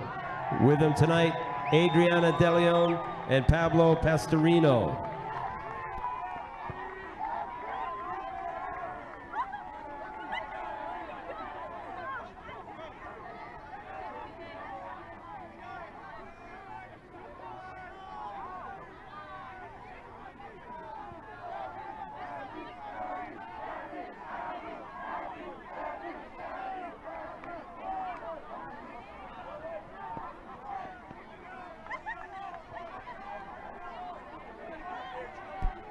Next up, Nico Caputi. With him tonight, Arthur and Carrie Caputi.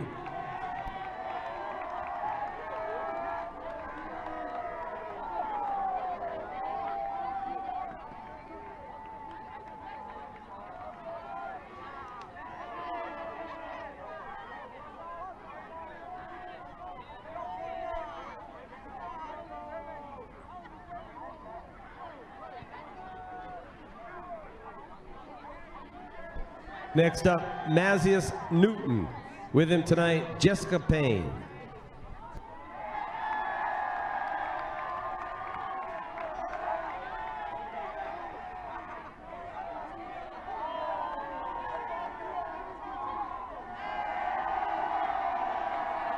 Next up, Orion Cox. With him tonight, Rachel and Bob Moquin.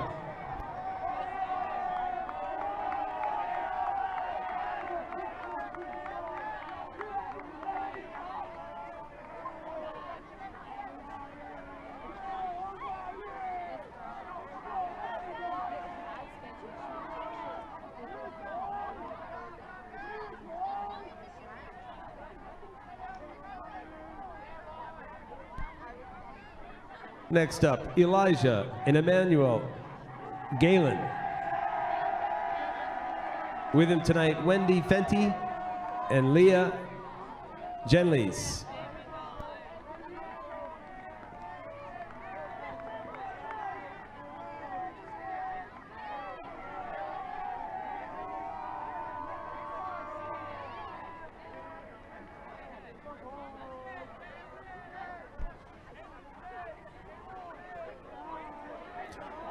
Last but not least, Hader Arango. With him tonight, Fernando Baez, Wendy Mantos, and JD Arango.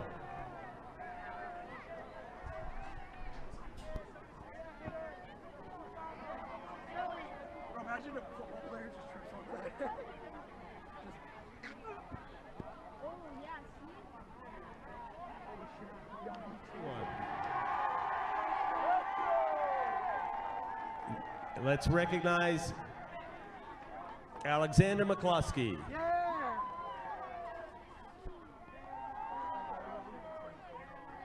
Come on, bro. You telling me you don't want to go home right now? I'm fucking holy shit.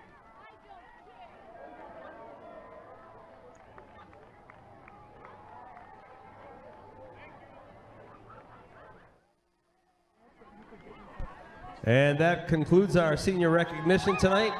Congratulations to the seniors and to the entire team for a great season.